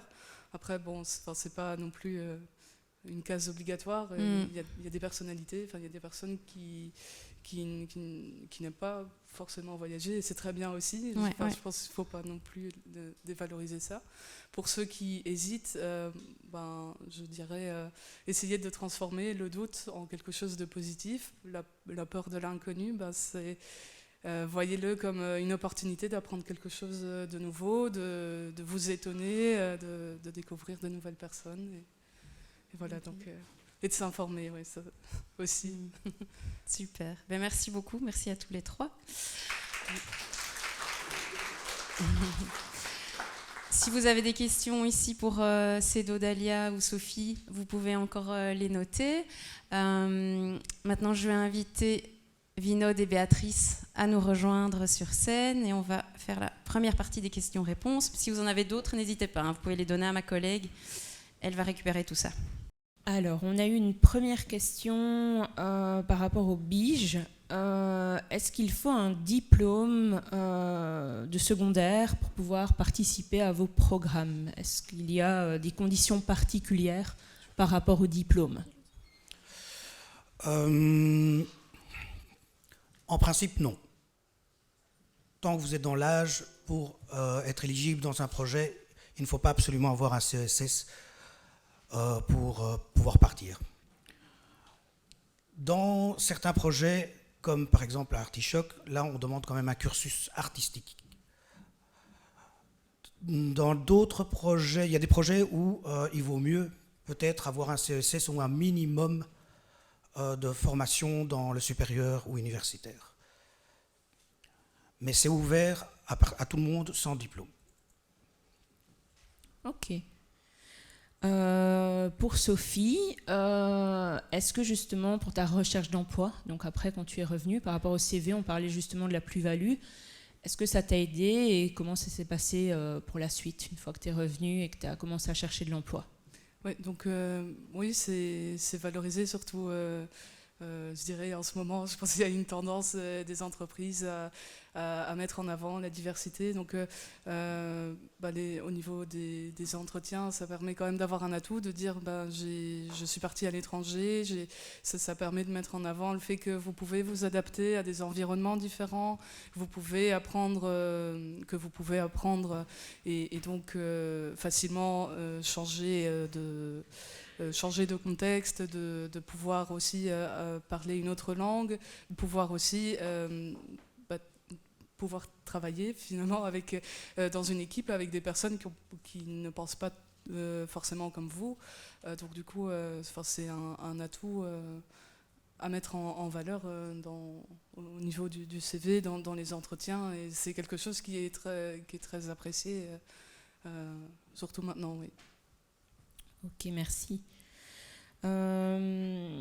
Au niveau du BIJ, par rapport au projet que vous proposez, est-ce que c'est uniquement durant les vacances scolaires? Par rapport à un jeune qui est scolarisé, est-ce qu'il peut partir durant l'année? C'est uniquement en période scolaire? Alors, les programmes du BIJ se déroulent hors cadre scolaire, donc pour quelqu'un qui est scolarisé, ça ne va pas passer, cette justification-là ne passerait pas. Donc quelqu'un qui est scolarisé, ça serait plus pendant les vacances.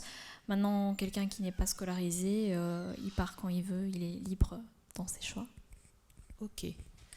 Alors, on a des demandes par rapport au volontariat en Afrique. Est-ce que il y a des programmes, des choses plus particulières par rapport à la possibilité de partir en Afrique? Alors, comme dit pendant la présentation, le volontariat en Afrique existe et régie par le programme Axe Sud, où là, ça se passe dans un groupe entre 4 à 10 jeunes. Donc voilà, c'est un peu similaire à ce que vous avez fait. L'autre jour, on avait eu un groupe de jeunes, pareil, qui voulaient partir au Maroc avec un projet bien concret d'orphelinat. Oui, je ne me rappelle plus la ville, mais voilà. Et donc c'est ça, c'est Axe Sud. Plus d'informations sur le site, encore une fois. Et puis pour chaque programme, on a un chargé de projet qui est là pour vous écouter, pour entendre notre projet et vous guider aussi et vous donner un peu les critères qui sont recevables ou non. Avec la Maison des Jeunes, on est parti en projet au Sénégal, au Burkina Faso également, dans notre histoire de MJ. Et je voulais juste ajouter une petite note ici, parce que c'est vrai que parfois dans l'imaginaire des jeunes, on doit aller sauver l'Afrique. Et ça, c'est une idée qu'il faut combattre, parce que le côté humanitaire, c'est pas vraiment quelque chose qui est réel, entre guillemets. L'échange interculturel, l'enrichissement d'une culture avec une autre, ça oui, mais il ne faut pas garder en tête l'idée qu'on va aller sauver les petits Africains avec nous chevaliers blancs et qu'ils ont besoin de notre aide, d'accord ? C'est une image qui est fabriquée, d'accord ? L'histoire de la fabrication de cette image, vous pouvez la retrouver facilement, mais donc méfiez-vous de cette notion. Les voyages en Afrique, c'est des voyages très enrichissants parce qu'il y a vraiment un énorme choc culturel. Les cultures sont vraiment différentes et du coup, c'est très enrichissant, mais méfiez-vous de cette idée de humanitaire ou d'aller aider. Donc c'est des choses qui sont déjà pas très bien prises, je crois, par le BIJ lui-même. Hein.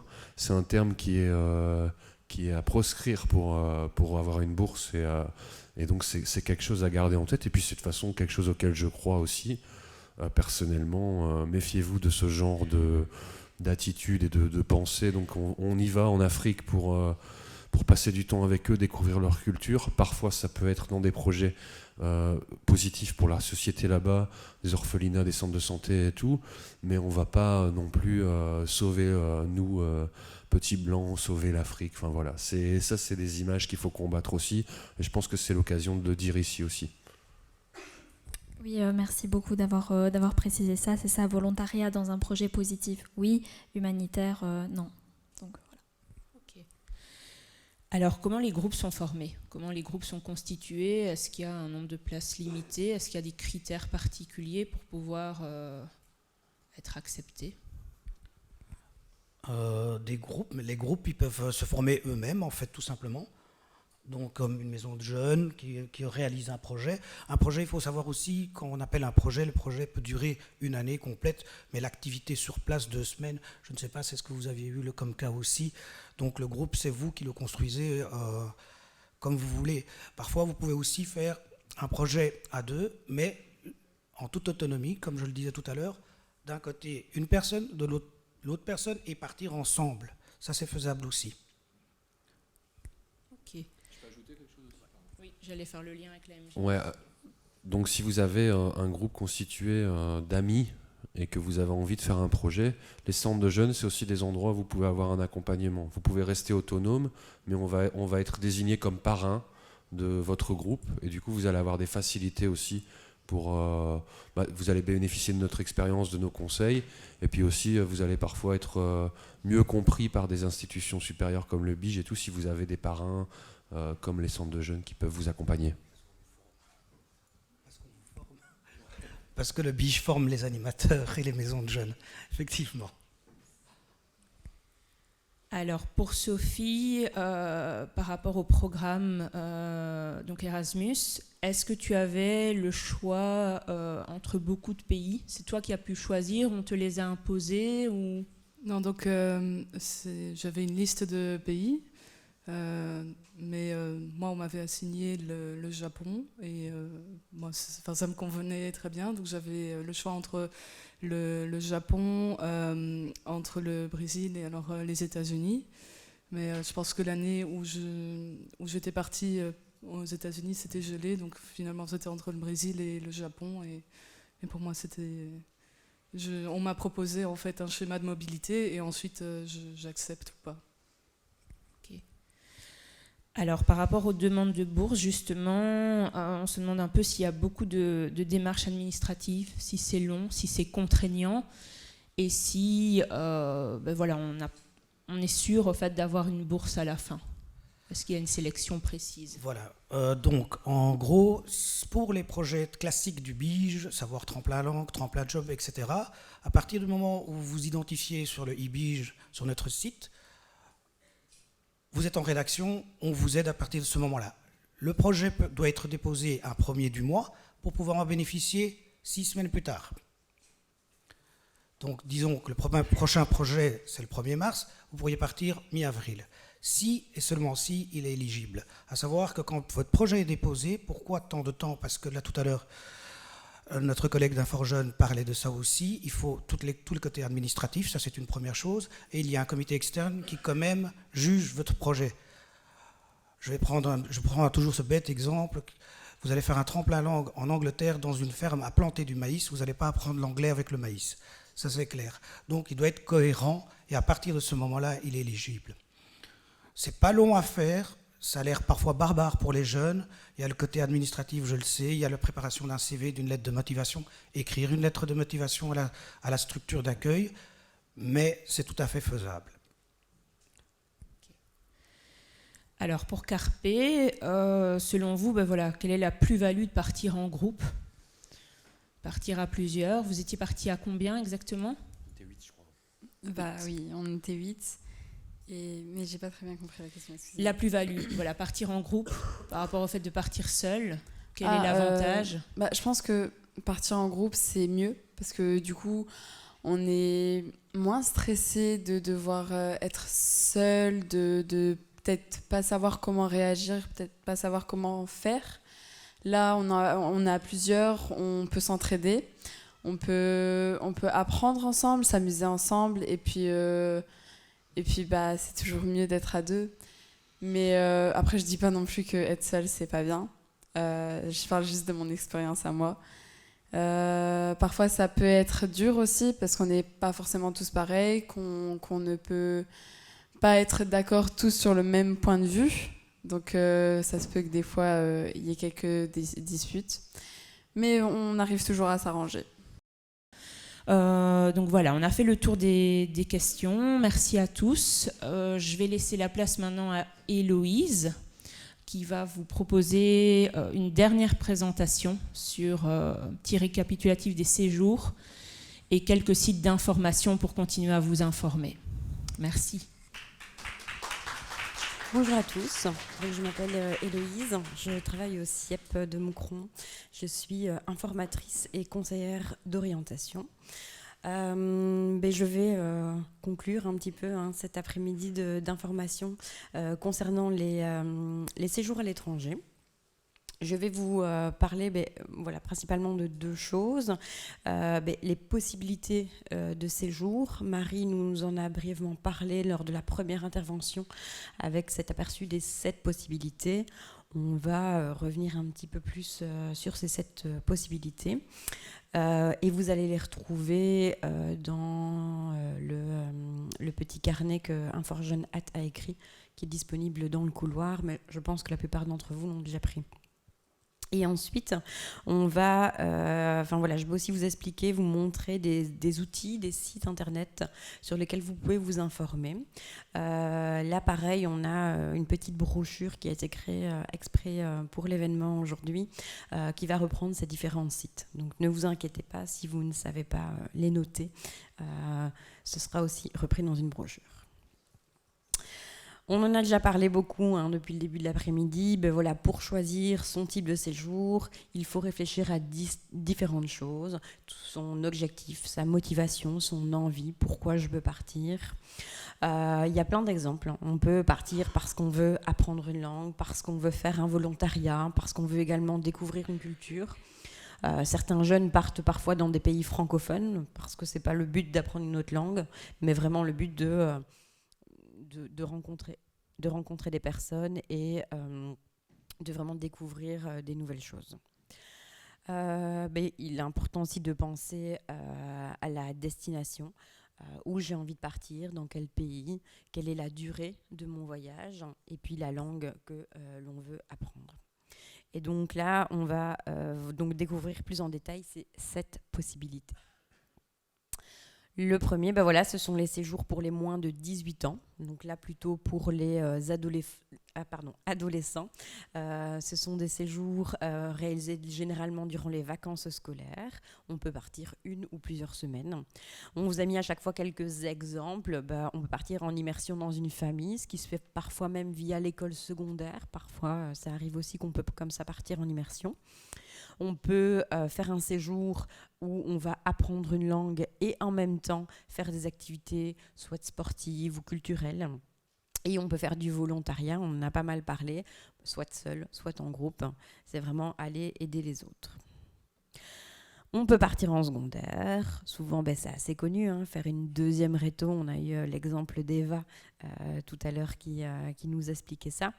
Faire une deuxième réto, là on peut faire soit une partie, soit toutes ces secondaires à l'étranger, enfin toute sa sixième secondaire à l'étranger.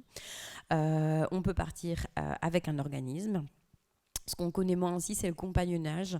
Souvent, on connaît de nom les compagnons du devoir. Les compagnons du devoir permettent aussi de pouvoir partir à l'étranger pour apprendre un métier, apprendre des techniques peut-être qui ne se font pas par chez nous.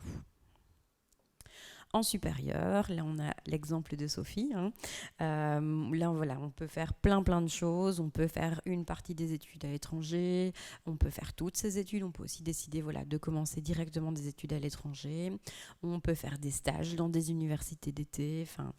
Il y a vraiment plein de choses qui existent. Généralement là, ce qu'on demande, c'est d'avoir son CESS ou alors d'être déjà aux études.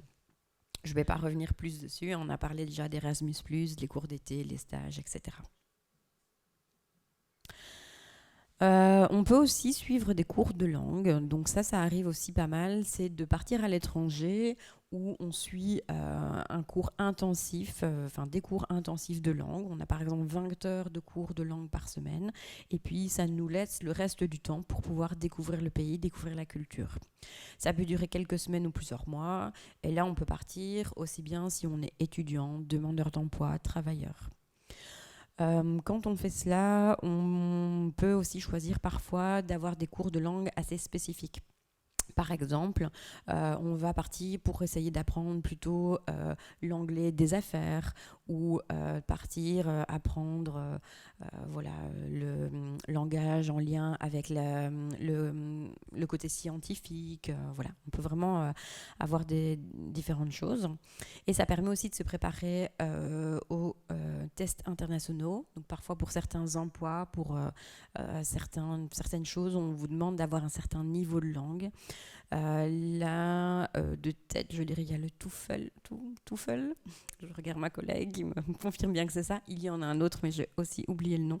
Mais donc voilà, ça permet aussi de montrer que vous ayez un certain niveau de langue. Une expérience professionnelle. Là, le but, c'est vraiment de pouvoir aller acquérir des compétences avec ou sans prérequis. On peut y aller juste pour, un peu comme Malou et Alice ont fait, de partir, d'aller faire des petits jobs à gauche, à droite, en échange d'autres choses. Mais on peut aussi être déjà diplômé ou dans un domaine et pouvoir aller acquérir des nouvelles compétences. Là, on s'adresse plutôt aux demandeurs d'emploi ou aux travailleurs. Et donc, au niveau des exemples, on va retrouver tout ce qui est stage en entreprise, en association. Un PVT, programme vacances-travail, où là, pour les Belges, ce n'est accessible que pour certains pays.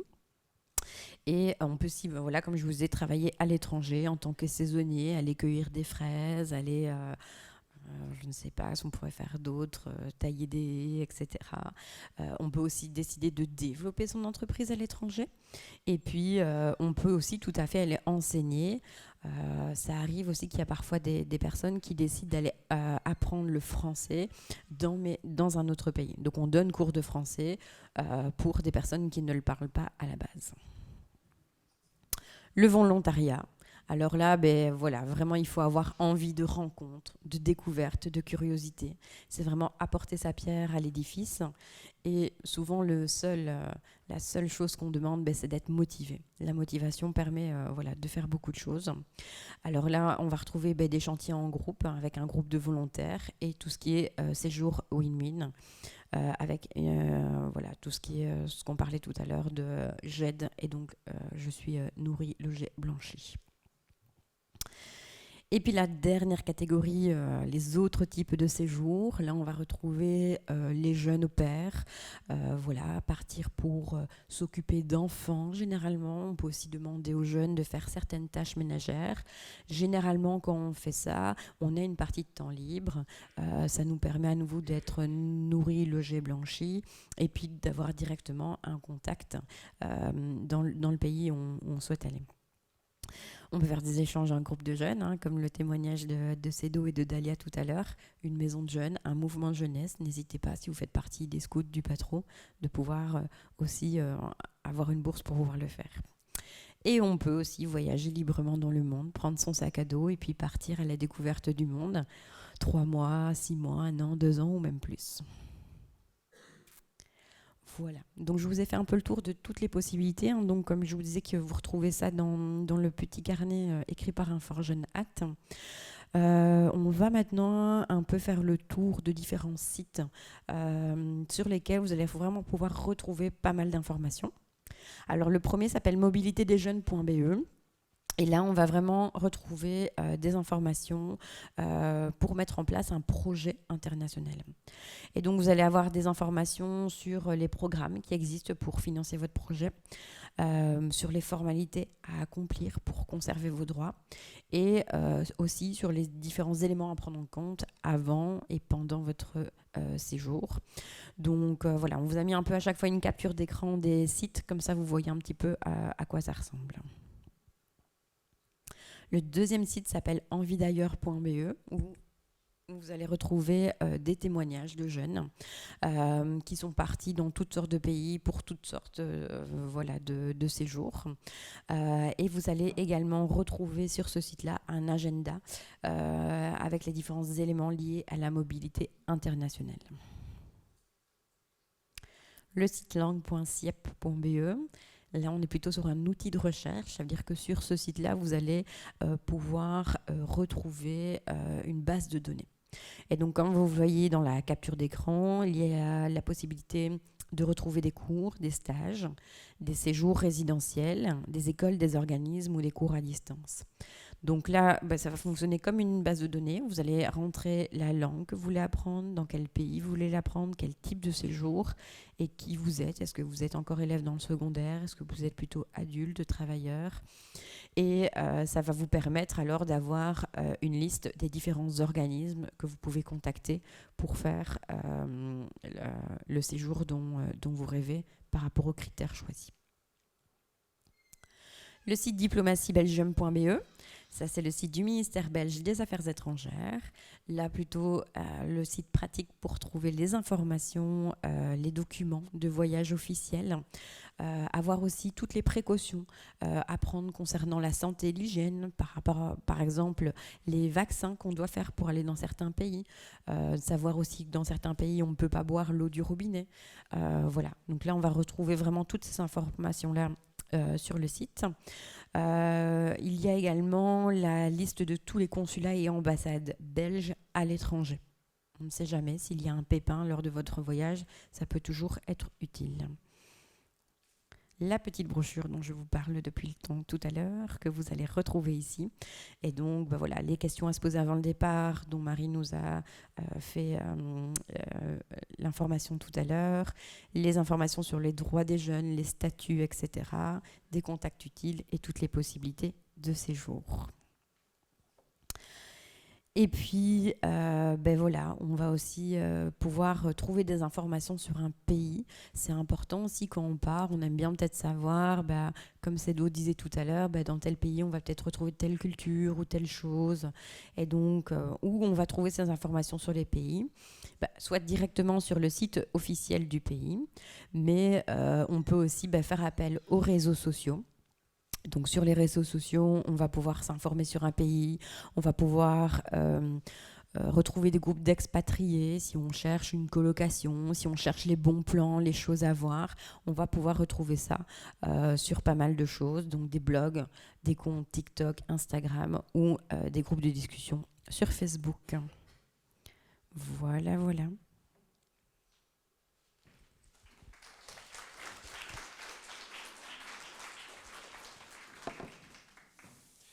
Voilà, pour cet après-midi, je voulais que vous applaudissiez une dernière fois les intervenants, à savoir Cédo et Delia pour la Maison de Jeunes Carpe Diem. Sophie qui nous a présenté son Erasmus Mundo, mais qui a aussi fait pas mal d'autres expériences, donc n'hésitez pas aussi à aller la voir après. Et pour le Bige, Vinod et Béatrice. Voilà. Je voulais remercier aussi une dernière fois l'école Saint-Luc, son directeur, mais surtout Monsieur Dufresne et tous les élèves de sa classe qui étaient là cet après-midi, qui ont eu la patience d'écouter les sons, de filmer, d'enregistrer les capsules, d'aller chercher les intervenants. Je vous propose vraiment un gros applaudissement pour la structure et surtout pour tous les élèves.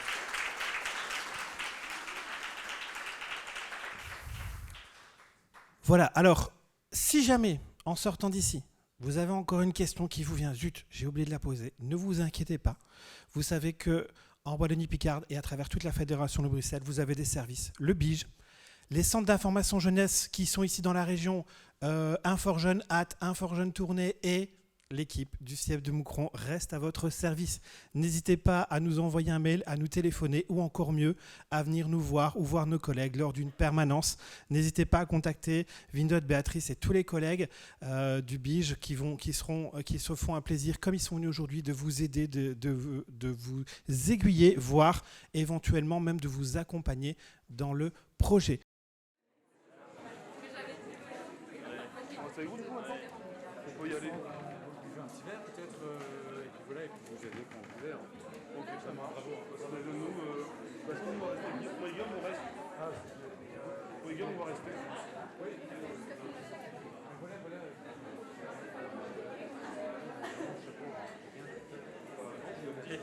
C'est pas. Comment ça, non, c'est juste que moi, je